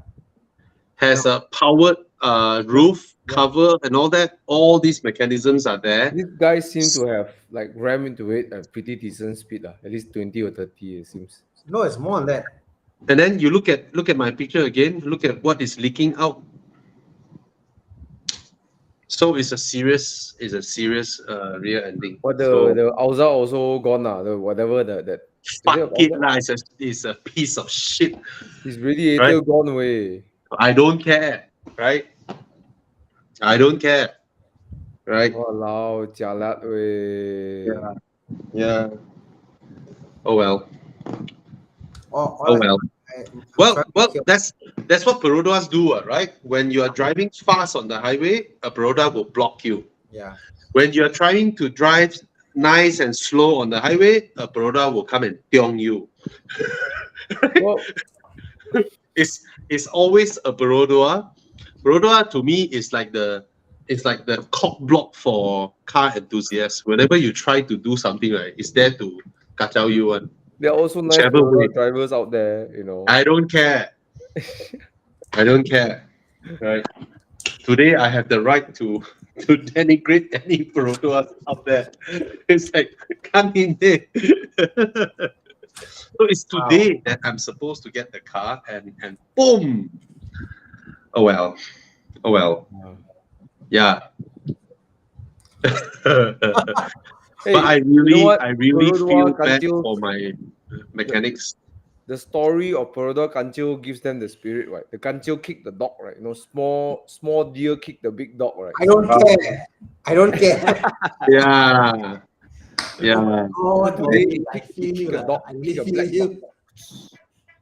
I mean, the amount of mechanicals at the back of the car, the powered spoiler, the roof thing, all are together one, you know. Everything misaligned. Your fan Oh, bracket, lao I'm sure gone, Bobby. Headache way. Sorry? Your fan bracket all gone. Yeah. Your fan bracket, the fan not cheap, you know. Yeah. Very expensive. Don't go far, just the fan alone. The bumper, Mm. inside, sure, gone one. And then I'm sure the engine is fine because it's all one piece. One is gone, is that hose, the hose that goes, and that's fine, not a problem. I don't care about the coolant lah. I'm more concerned about like the sensors, the bumper, the crash bar. Oh my god! Oh my god! Oh my god! Just imagine all those things get pushed 1 inch. No one Just inch lah. imagine that. Half inch also jialat already way. Yeah, just imagine that. The engine connected to the gearbox, the drive shaft, Can the I ask? Walao Look at this way. picture. Can I look ask at this how much, picture. how much Yeah. you pay a car for, Bobby? Well, we're gonna claim his insurance. Good So enough, I mean, but you have a good amount of coverage lah. yeah. So look at all the mechanicals in there and being rear-ended. Look at how near everything is to the bumper. That is okay. the 911. Yep. So I'm definitely bringing this car for Enduro, Wong Fei Hong.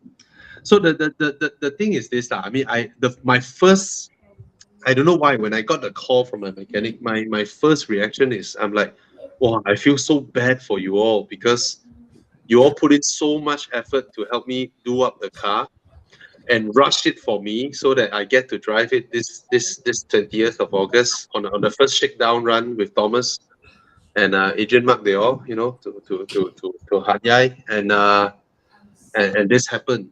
And so I don't know how lah, but they were devastated. I mean, the mechanics at Prestige, all of them were like, what the heck? Final test to deliver the car to me, and Boom. Oh well. Things happen for a reason, I guess. Let's smile and sorry for bringing this up. Yeah. Sorry, Thana. I forgot to tell you today I was quite busy. Yeah. Yeah. Oh well. Oh my God. Oh well. All right. What do you think about the Honda City hatchback and Yaris? Both look the same, feels the same all around. I think the Yaris is more worth the money. Oh, is the City a lot more expensive than the Yaris? Of course. We need our expert guy here. Jiang, what's the price? But The I Yaris think is a new gen. Sorry, the Yaris is an old gen. yeah, Ogen. Hey, City is newer. please don't hide yourself, Jiang. You can City is newer. join in anytime and tell us, which one is more expensive, which one is more worth buying, Jiang. City, newer. City, Yeah. okay, right. See, guys, Jiang says City. You have to trust Jiang. He has driven more cars than you all. Yeah. The City is a Jiang nicer shy. car lah, but I think the Yaris more tired. The City I pricing think the is City drives really... better. City Oh. City drives very nice, yeah. But City the- suddenly the City drives like a bigger car, like a proper sedan car. It's no longer a cheap car, so it feels. so you think the new City drive a bit more Conti kind of feeling? Yeah. Yeah. I'm surprised how much more luxurious the Honda now drives compared to the earlier Honda. So Yeah. But the price is like I mean, you pay for it like Civic What, price. it's only like what, 10K difference, is it? No lah. The yeah. top spec Yaris is 90 plus K. Let me Top check. spec Let me check. Civic is like 120,000 way. City, Top spec City 120,000, bro. What? That's the hybrid version. 100. The hybrid lah, yeah. Wow. hatchback is 78. City is what 78 starting to 100K. Yaris is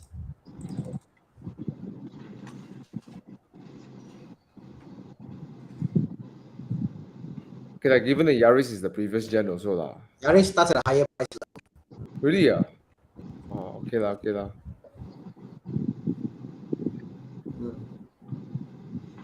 But the Kosong spec City is I don't agree with like the Kosong spec Civic City The player issues it with the player or the yeah. seat? Okay lah. If the now that Kit T just shared the hatch B is 96,000. Okay lah, the price is around the same lah. Yeah, then I will cite the Civic City lah. Yeah. Okay lah. City is this. Okay. Thomas's car when he was working also is a City IDSI. But Thomas, will you go for a M4 convertible or M4 coupe? I don't know, bro. Like something is off about M4 convertibles. This doesn't seem that right to me. Yeah. The new gen, does it have a M4 convertible? The new gen, the one with the ribbon nose? Got. Okay. But something about the M4, like it doesn't have a particularly nice sounding engine, but I don't know. Okay, if it is the previous generation F82, F83, of course convertible is nice. You can open the top, but you also have to consider this when you open the top. Okay, let's say you want to go enduro with us. It's a hard top convertible, right? We're going for a 2-week road trip. You can't fit much luggage in your boot when your roof is open because it's a hard top. If it is the new generation with the soft top, you can fit a lot more. All right. I mean, you can still fit reasonable luggage, but it's not a lot more. I mean, BMW convertible packaging is actually considered very, very good. All right. But for me, I will definitely go for the convertible because I'm not a track day guy. I don't do track day stuff. So I will get a convertible so that sometimes I can just open the roof, 4-person sit in the car, enjoy my M4 convertible. But I don't like mechanical roofs. Yeah.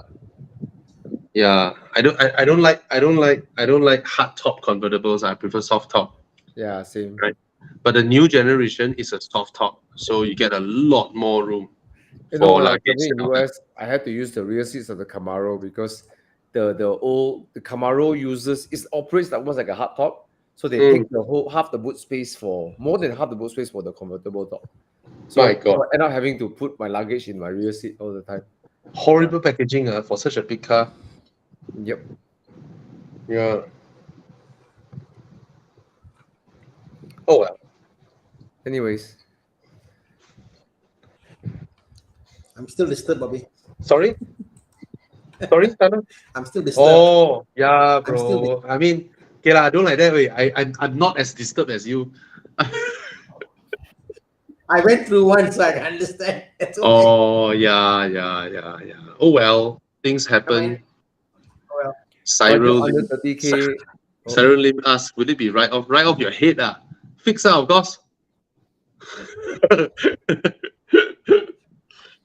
Budget under 30K ringgit.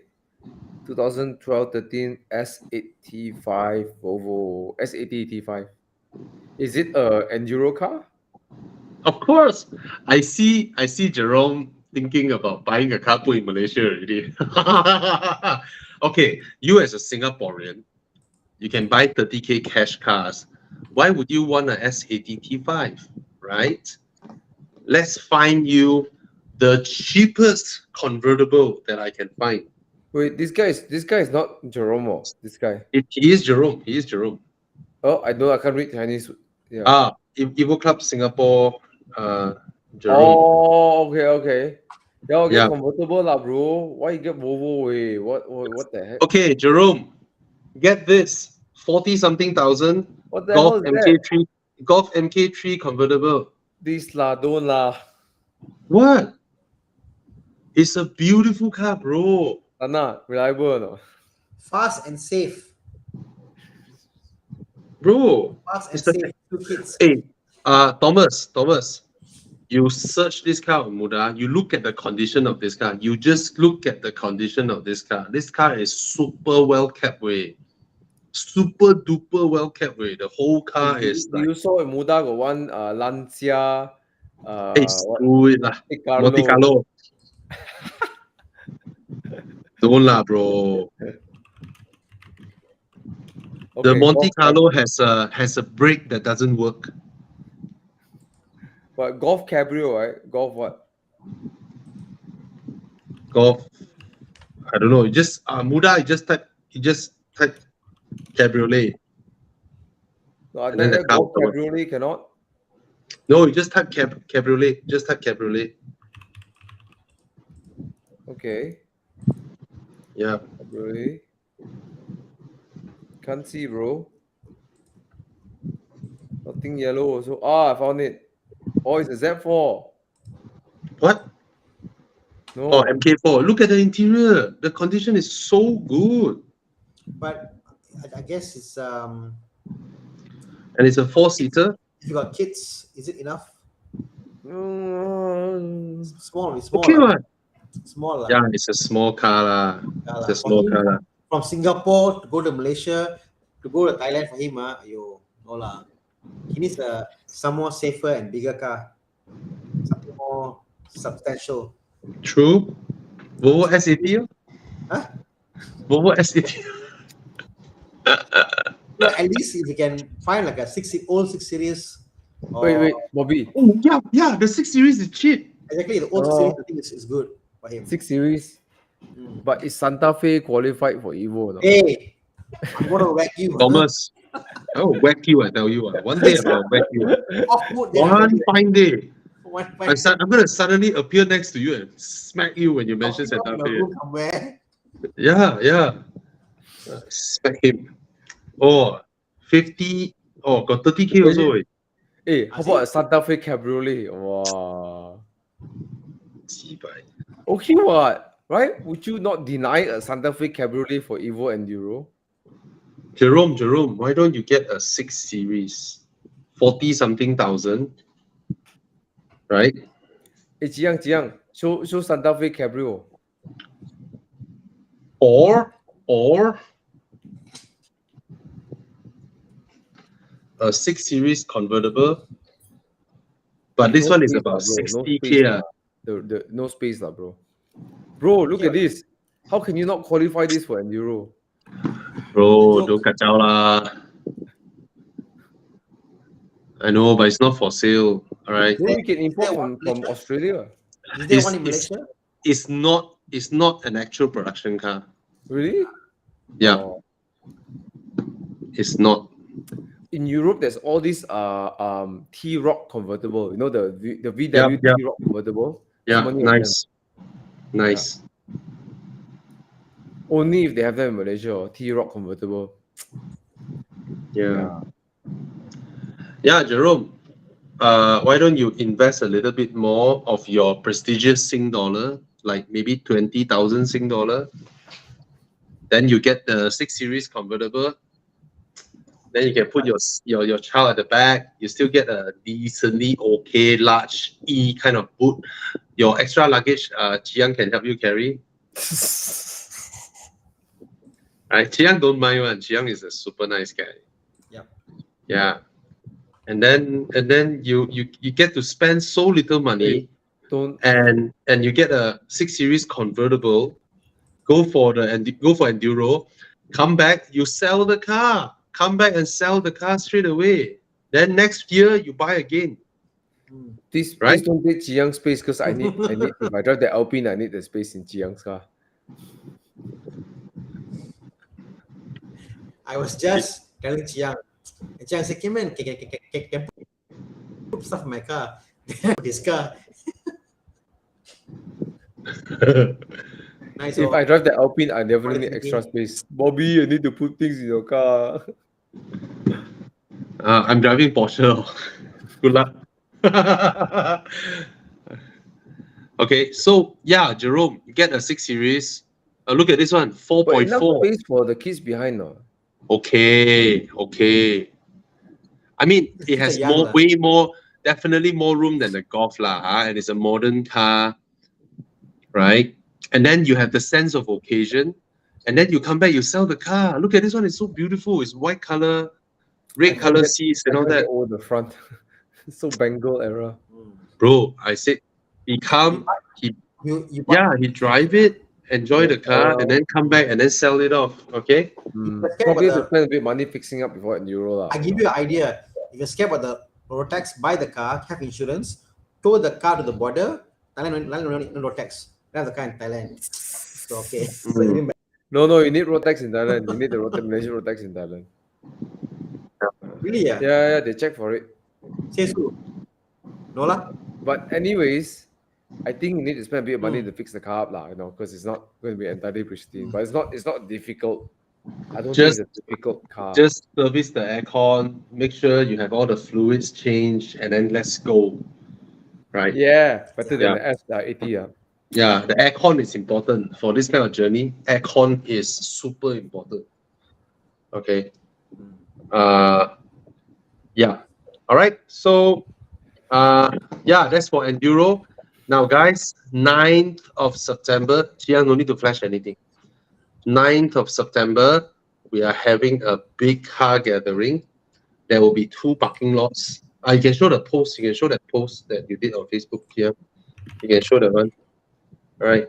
So we have a big car gathering. What is that?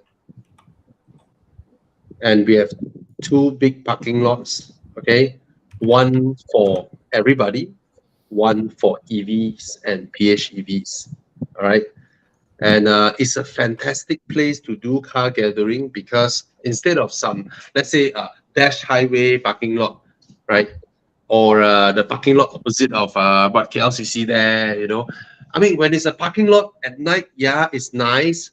But this location that we are going, you see that? All the parking, actually, this one, not just this one, hey, even the parking on the left side, you see at the far end, right? At the far end, there's Starbucks and all the eateries there. Actually, the parking on the left, you move your mouse there, Chiang, your mouse to the... No. You move mouse up, you move around there, then mouse, yeah, that parking also we all can go there and park. So There's toilets there. There's Starbucks there. There's Texas Chicken, Subway, Jaya Grocer, all this. So we're gonna have our big gathering over here at this place, and then there's a hey, why you so fast? Wait. Just now the track, the path night. This, look at this track. It's over there. Usually it's for cycle, but you can rent all the electric scooter and all that with the safety equipment, and you can have fun there on the track. There are corners with campers and all that. All right. So 9th of September, and then there's a lot of restaurants over there as well. So we're gonna have a big gathering over there. Please come over, everybody. Have fun. All right. So Thana can think, do I want to bring my 330E park in front or take my Boxster park at the back? You know, either way lah. So it's a damn good place for car gathering because a lot of lights, a lot of amenities there. It's not like most car gathering is like, oh, no toilet, to find toilet, no place to buy drinks, no place to buy food. And bring your chairs, your foldable chairs, because we can go Jaya Grocer, buy snacks, buy coffee, buy whatnot, and then we can sit there and you know, chit chat. Yeah. So it's a fantastic place. And the best thing is, this place we drive Dash Highway to here, so you can have fun on Dash Highway. So yeah, you can log into your club.evomalaysia.com account. So create an account in club.evomalaysia.com, and then you on your account, Jiang, you can maybe show your account after you log into your club. No, Jiang, your account. If you log into your account, you just scroll down. You can see on the events tab there. You can find this event there. All right. So go register. All right. 9th of September. Please come and have fun. See everybody. Hopefully my car is ready. Thana. How would you feel, Thana? Like you, okay, I don't want to jinx anything, but how would you feel if you put in so much effort to do up your customer's car or your friend's car, your shop, and then on the day to deliver to him, some fucker hit you? I know exactly how it feels because I've gone through my own car and I've gone through a customer car also. Same thing. So my car the day I brought was the day after I fixed my exhaust. Everything was So and then I go through that like it's like. Yeah, but usually you whack yourself versus other people whack you. Other people whack you. Yeah. All right. Yeah. So yeah, thank you, Chiang. Thank you. So if you log into your account at club.evomalaysia.com, when you scroll down, you will see all the events. Right. You scroll up, then you will see, you know, our videos, our latest videos. Then you scroll up some more on our channels and all that. So you can just scroll up and down and yeah. Okay. So that's the club thing. Okay. So I think it's time for Dude, where's my car? Yeah. We're all tired already. Hi, Thana. Yeah. You know, my car is parked now. I don't take my car out nowadays. Come, please join in. There's a QR code there. Please scan and join us, and you can play along with us to play Dude, Where's My Car? Okay.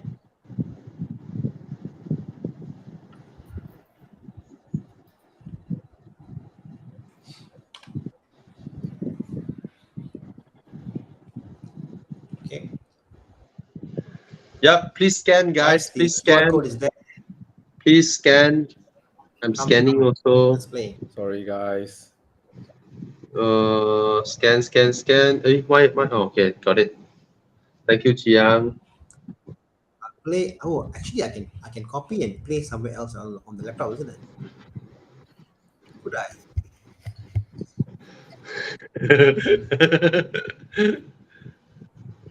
Okay, ready. Sorry. I'm super hungry. That's funny. Oh, you haven't makan ah? A bit Come, let's go. What do we have? Round one.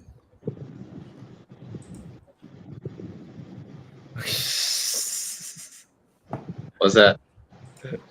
You use AI to generate all these things so much, boy. What is that? What is that? What is that again? The AI pictures and stuff. Yeah, so much faster than using a designer. Yeah. Cheaper, right? Huh? Is it Zero cheaper? cost. Zero cost. Huh? Are you Okay, lah, serious? You pay for the I mean, app, I did pay for the what that Mid Journey thing. Oh, Audi. This is Bobby's first car, is it? No, this is the one that oh yeah, it is. This is the 1.8 turbo A4. Oh, manual. Okay, Audi A4 1.8 What will turbo. use the used I still tires love for- how it looks. Hey, Thomas, look at it. It's so good looking. Right? So handsome with this car. This year what when it was launched? It launched in 1994. Wow, okay lah. For the era, it looks nice. Imagine E36 versus this. E36. Box Yeah. E36 compared. Oh, fair enough. There you go. Yep. There you go. Okay, I want you all to look at one thing. You look at the headlamp of the E36, and then you see a plastic strip below it. Can you see the plastic strip below it? And then Yes. there's the bumper, right? That It's not was plastic, it's how, metal. I mean, metal or what lah. There's an additional piece there lah, right? Yeah. That was how cars were designed back then. You can see, look at Wira, you can look at all the other cars, right? You have multiple pieces on the front one. Audi was the first car maker that changed how car exterior panels were constructed by blending the bumper immediately into the headlamp and disappearing the joining lines and all that. Audi was the first one to remove all this. Very groundbreaking back then. The whole grill here is a grill. There, the grill is part of the bumper itself. Yeah. So you just look at. I mean, I know there's the Audi A4 looks like a very modern car, whereas the E36 looks like a classic car. So yeah. But of course, the E36, rear wheel drive, blah blah, and all that. There's a fan following. There's a cult following. So Bobby, which one you pick? I still love my old car. I mean, regardless how the E36 drives, I mean, of course it drives nicer, but I really and the interior is of a totally different quality built than the E36. The highway cruising capabilities, the quattro 4-wheel drive. Yeah, it's just the boot mechanism and all that. The buttons on the dash, right? It looks like solid plastic buttons until you turn on the lights. The button looks like blank button, it looks like blank button, but you start the car, the blank button lights up. There is something on the blank button that lights up. When you switch off the car, right, the button looks like a blank button, like straight up plastic. We just don't know how the light can shine through that solid plastic one. They do this for the era, And then the door locks were all pneumatic, so that it doesn't have the shook, that kind of sound, which sounds rude. So it goes like like that. And then the pump will fail. Hey, you think the pump will fail on that? E36, Bobby, all the actuator will fail also.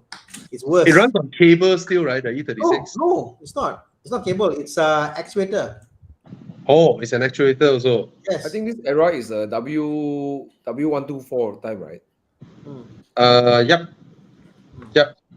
124 feels a bit bland compared to this two. But the W124 is a class higher, it's the E class. This era, it goes against the 190E. 190E. Yeah.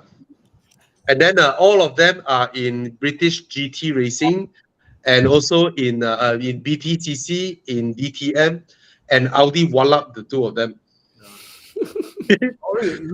Looks wise, you must agree the BM looks nicer than Audi, right? looks wise. Although it's a newer design with that grill, but Mm. it looks beautiful, masculine.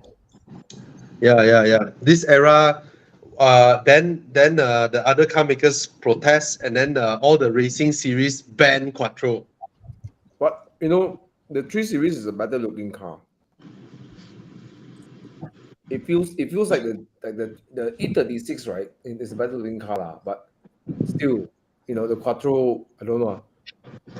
I mean, no worries, no need to explain. Most people would like the E36 more, 100%. Hmm. Yeah. You know, I may get some flack for saying this, but I've never found the E36 to be a particularly handsome car. It's masculine now. I think the E46 was So the more. E36 define a lot of how the modern car salon portions look like. That's true. That's true. Yes, the proportion of the car, because the E36 came out in 1992. Yeah. All right, and that proportion sets the template for this entire segment until today. Yeah. You know, true. the tall rear, short rear, and the long front. And maybe a lot of people didn't realize the E36 is also one of the first car who have the, okay, back then, when you have round headlamps, you have round headlamps. But E36 was the first to have round headlamps and a cover in front. Yes. Back yes. then, when I was still a school child, when I saw the E36 first launch, I was in a school bus, I was looking at the car. I was just so amazed with how they designed it, you know, because most cars on the street is either a square lamp with the reflector inside, nothing one, no character, no design inside. Yes. Or round, also nothing, but the E36 is too round with a cover in front, which All right. that era I felt, wow, that is such a good looking design, you know. So yeah, Even today, I find the 36 to be handsome and pretty, lah. I mean, in good condition, lah. So the coupe, especially to my Yes. eyes, the God. coupe E36 is brilliant. It's beautiful. The coupe. Yeah. All right. Yeah, if you show the coupe, wow, the coupe is so good looking. And the E36 proportion makes it look like a big car in pictures until you see the real car. Hey, so small one. Yeah. Yep, the E36. All right. Okay. By Wow. a big margin. Okay. A bit of a shift. For me, the A4 is like a personal thing. How is the engine of that era 1.8 turbo? Is it compared to like Polo GTI era? It is. It has a cult following because that engine, a lot of people tune it to like 300 over horsepower.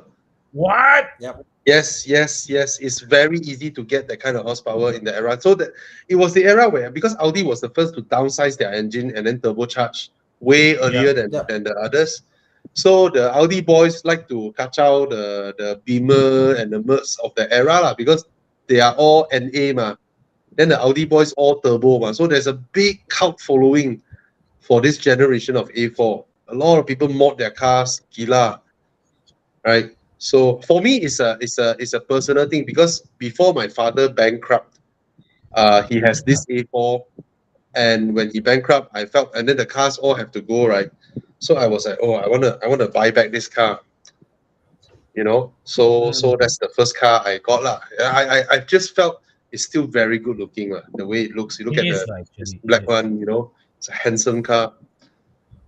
So I think it's this handsome in A4. the way like people like the Honda Legend, you know, that kind of clean design, you know. Yeah. I think this car's a design I did not really appreciate as a youngster, but now with a bit of years, I can appreciate the. Yeah, but it's not in the same league as E36 when it comes to the importance of that car in the overall automotive hierarchy of which car played a role. It's not up there with the E36. Actually, you think about it, right? The E36 redefined the BMW design template. Not just that, the entire segment. The entire segment was redefined by E36 in 1992.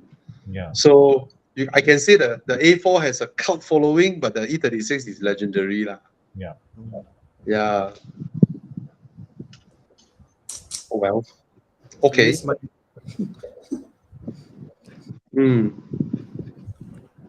Round two. On to Ting Ting. You live in Jurong, Singapore. Singapore, but you work at Changi Airport, 10 p.m. night shift. Very interesting. Okay, let's see. Will you drive a category A car? Wow, I don't understand all this thing. Wow, less than Vehicle 1,000. in Singapore or take the MRT every day? Wow, Chiang has deep understanding of Singaporean. Yeah, You know, the day I saw a TikTok video, right? Comparing the differences of Eastern Singapore people versus Western. And I was like, what? Is there such a thing? You know, yeah. like East versus West. Chiang, we shall keep quiet here. We don't know what's going on. Yeah. You will take public transport or buy a car in Singapore? All I know is faster with the car. Yes. It is it cheaper with the MRT? I don't Of know. course, it's cheaper with the Cheaper, MRT. cheaper. I don't know the price. But it depends on how you define cheaper, because yeah, you save money, but you are spending a lot of time that you cannot earn back. You see, those people who say that, oh, Singaporeans don't need a car, you know, they have public transport, blah, blah, blah. You see, the thing is, it's a lie perpetrated by the Singaporean government, because after work, you leave your office, on the way to your MRT station, your wife call you, hey, husband, get a bag of rice. Good luck.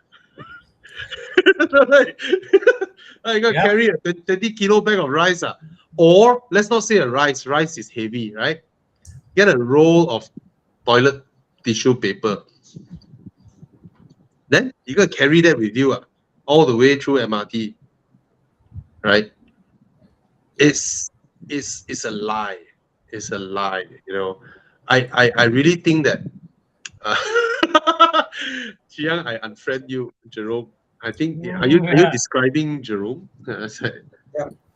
Yeah. So the thing is this. I mean, it's not as simple as people think that, oh, you got MRT, what? You got MRT, what? But the inconvenience of not having a car, and a car in this day, right, is not just a transportation. It is a vehicle of freedom, you know, of you in your own space, you know.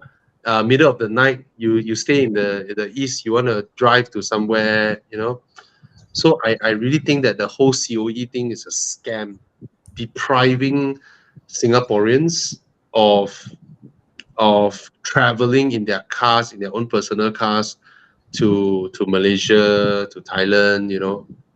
It's just, yeah, in a way, I just see it as a way to deny people of that freedom. I guess it's also a way of control. It's a crowd control mechanism, if you think about it. Yes. You control the crowd, you control how they travel, you control what they think, you control because you got to go a certain way. I mean, sorry to say that, but that's how they are disciplined, and that's how they became. That's part of their whole culture, I guess. You know?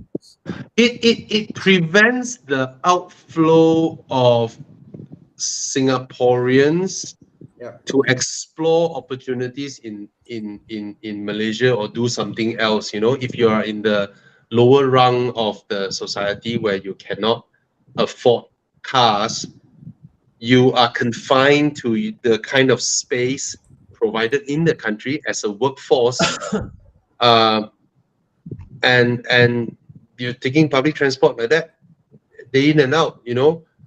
Because if you have your own car and you belong to like the lower denominator of the society in Singapore, if you have a car, you can explore Malaysia, Johor, you know, for other things. I don't know. I mean, but I just find that, oh well. And the funny thing is, like my cousins in Singapore, it's like they are already at this income level. Their knowledge, their taste, taste is something that as your income levels grow, right, you have a particular kind of preference for things, more sophisticated stuff. But when it comes to the kind of cars that you can afford to own, it doesn't gel with your psychographic, it's weird lah. Anyway. Of course you want a car. What else? Round 3. Ooh. Wow. Ooh. What is that? Wow. Chiang. So, Today very oblique, Chiang. so Yeah, well, MX5 ND. Okay, upgrade turbo. Okay. Oh, the BBR turbo. Okay. Or Porsche.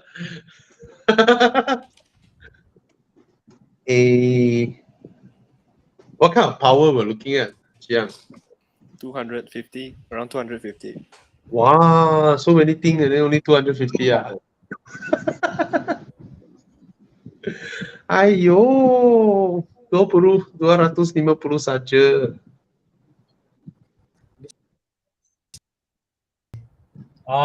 Easy choice for me, man. But, Oh, it's a but if you had put, let's supercharger. say, if you had put a rotary engine MX5 versus a Boxster, I'll think. No need, Thana. Just put the FD2R engine inside. Right? Just the FD2R engine inside is okay already. Yeah, Right? It will be a gem. Yeah, Boxster. I will go with the Boxster lah. This one. No fight lah, sorry. Easy choice. As much as I love the MX5, 2.7 or yeah, 2.7, okay. It is still Can carry a lot. Yeah, Sounds nice. it still sounds What? Yeah. it still does that. The 981 is a flat. Oh lah, bro. The 2.7 doesn't sound like that, bro. 2.7 doesn't sound as aggressive. Thomas, There's no vacuum cleaner sound. Don't you feel Thomas, I feel the smaller engine Boxsters rev faster. It's like it feels lighter to rev. Power's not there, obviously, not as much as the S, but it feels so. It's a different car, but I won't mind it, honestly. Boxster over the turbo any MX5 for sure. I feel MX5 should just leave it NA, just leave it stock. I really feel you just should leave the MX5 stock. Yeah. I think the MX5 needs a turbo engine. No lah.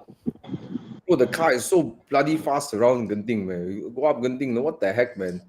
Tap the brake, turn the car turn, man. What the heck? Well, it's an MX5. Yeah.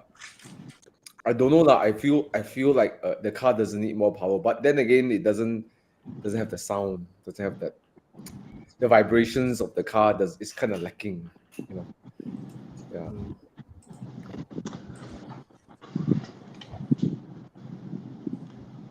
Okay, round 4. Ooh, that's an Audi R8. Wow, look at that manual shifter, man. That has to be the prettiest manual shifter out there. It's an aluminium thing, right? Of course, it's an Audi. It's an Audi. It's from Lambo, basically. But it's basically a gated Lambo gearbox. Audi R8 Spider V8. Wow.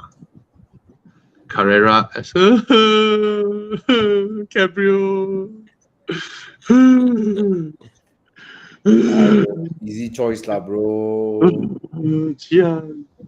But you know, Thana, have you guys realized 991.1 the steering it's like a bit miss for me. 991.2 the steering is like they got it. Why? I didn't like 991.1 steering. Yeah. it's like good, but steering like geometry. a lot of the ratio, the weighting is just. But you like find Santa that- Fe? Yeah, so like for you, yeah, I understand lah. I get it. Okay. 992 feels very easy to drive lah. So light, sharp. So The R8 has the sense of occasion, the looks. the sound. Mm. Oh. Mm. But do you want a R8 in a manual? That's the thing. Okay, what? It's a high revving V8, you know. This V8 engine, right, revs to 8,000 plus RPM. Right? True. True. It's 8,000 plus RPM, you know. It's a high revving It's V8. V10 maybe, but now I'm like, V10, then the Porsche not in the same league already, lah. Yeah. Right? This Porsche makes what kind of horsepower? Like 300 what? 300 something. You got 350 or not? I know the R8 will tap out this car. R8 But R8 makes R8 makes 420. Yeah. Oh, 400, not bad. 7,400 RPM. 440 Newton. 7,800 RPM. Top horsepower.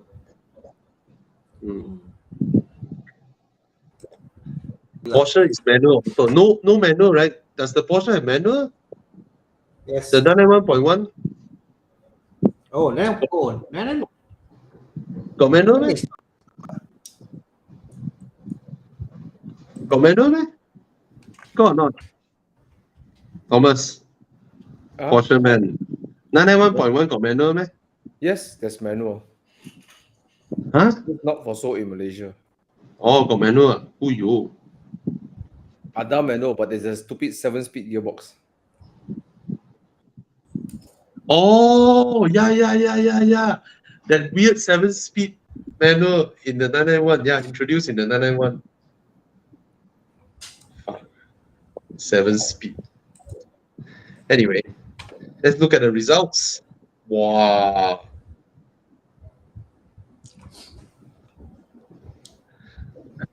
I know which one I will vote for. The one with the 4 seats. Thana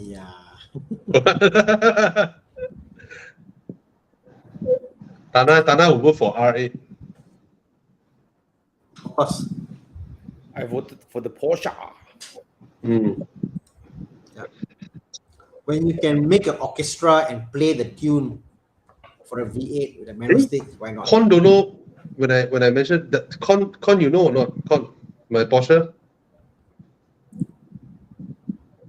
This morning final test to deliver the car to me and then kena whacked by a Barodo. Yep. Rear end. Jibang. Boom. Boom. This morning. Con, will it buff out? How to buff out lah, bro? Con will say, come on, It's the final test, you know, final test. Then to deliver the car to me, and then hit by a Beza. Yeah. Barodoas, the cock block for car guys. Oh.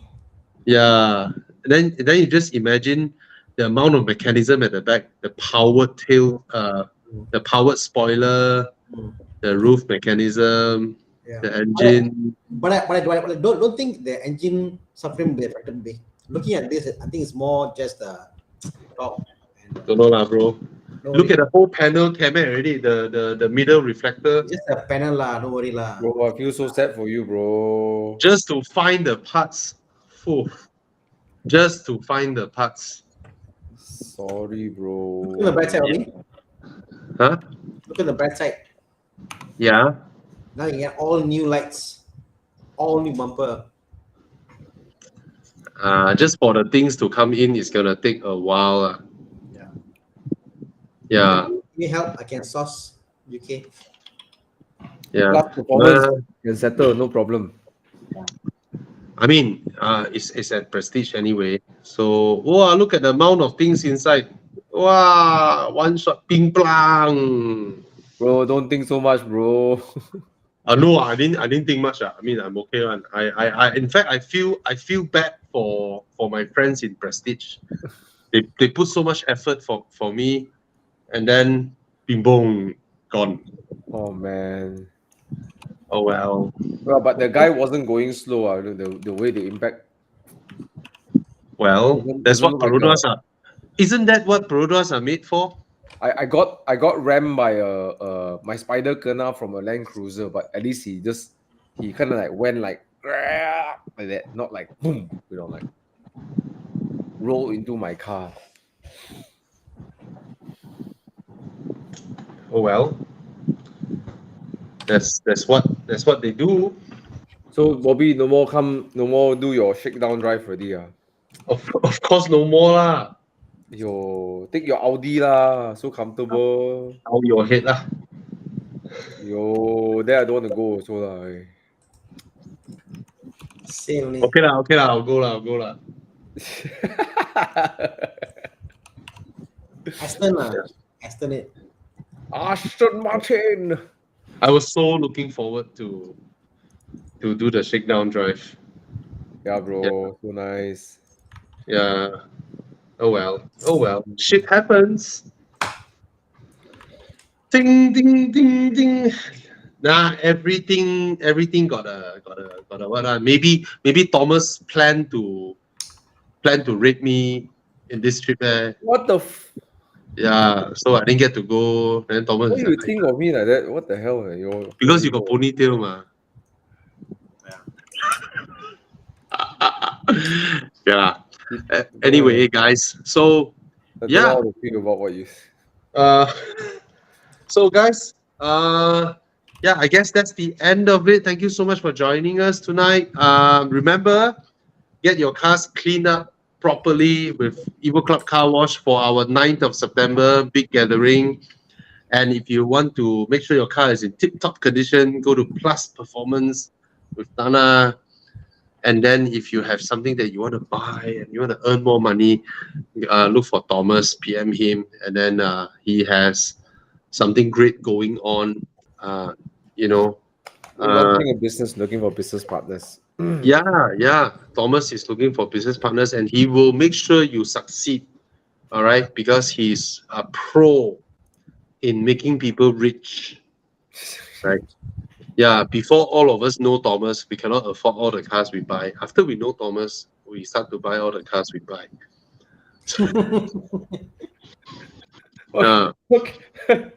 First you say I will ponytail, then I will do something to you. Now you say, yeah. maybe I'm looking forward for you to do something to me.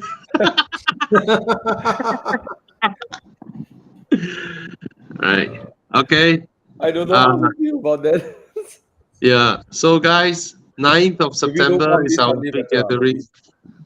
Yeah. Yeah. So 9th of September, our big gathering. Please come. We have one big parking lot for all kinds of internal combustion engine cars and one big parking lot for all the EVs and PHEVs. What car are you All right. bringing there, Bobby? My Porsche. Your Porsche. Yes. Yeah. Yes. Yeah. Or maybe this I get a driver. Taycan from Porsche and then drive the Taycan there. I don't know lah. Anyway, so come to our big gathering, and it's at a fantastic location. We drive Dash Highway. We arrive there. That place got Starbucks, got food, got toilet, got everything. Okay, guys. Please night, register everyone. yourself. Good night, everybody. Good night, Con. Good night, Good Thana. night. Good night, Chia. Bye. Good night, Thomas. Bye bye. Bye.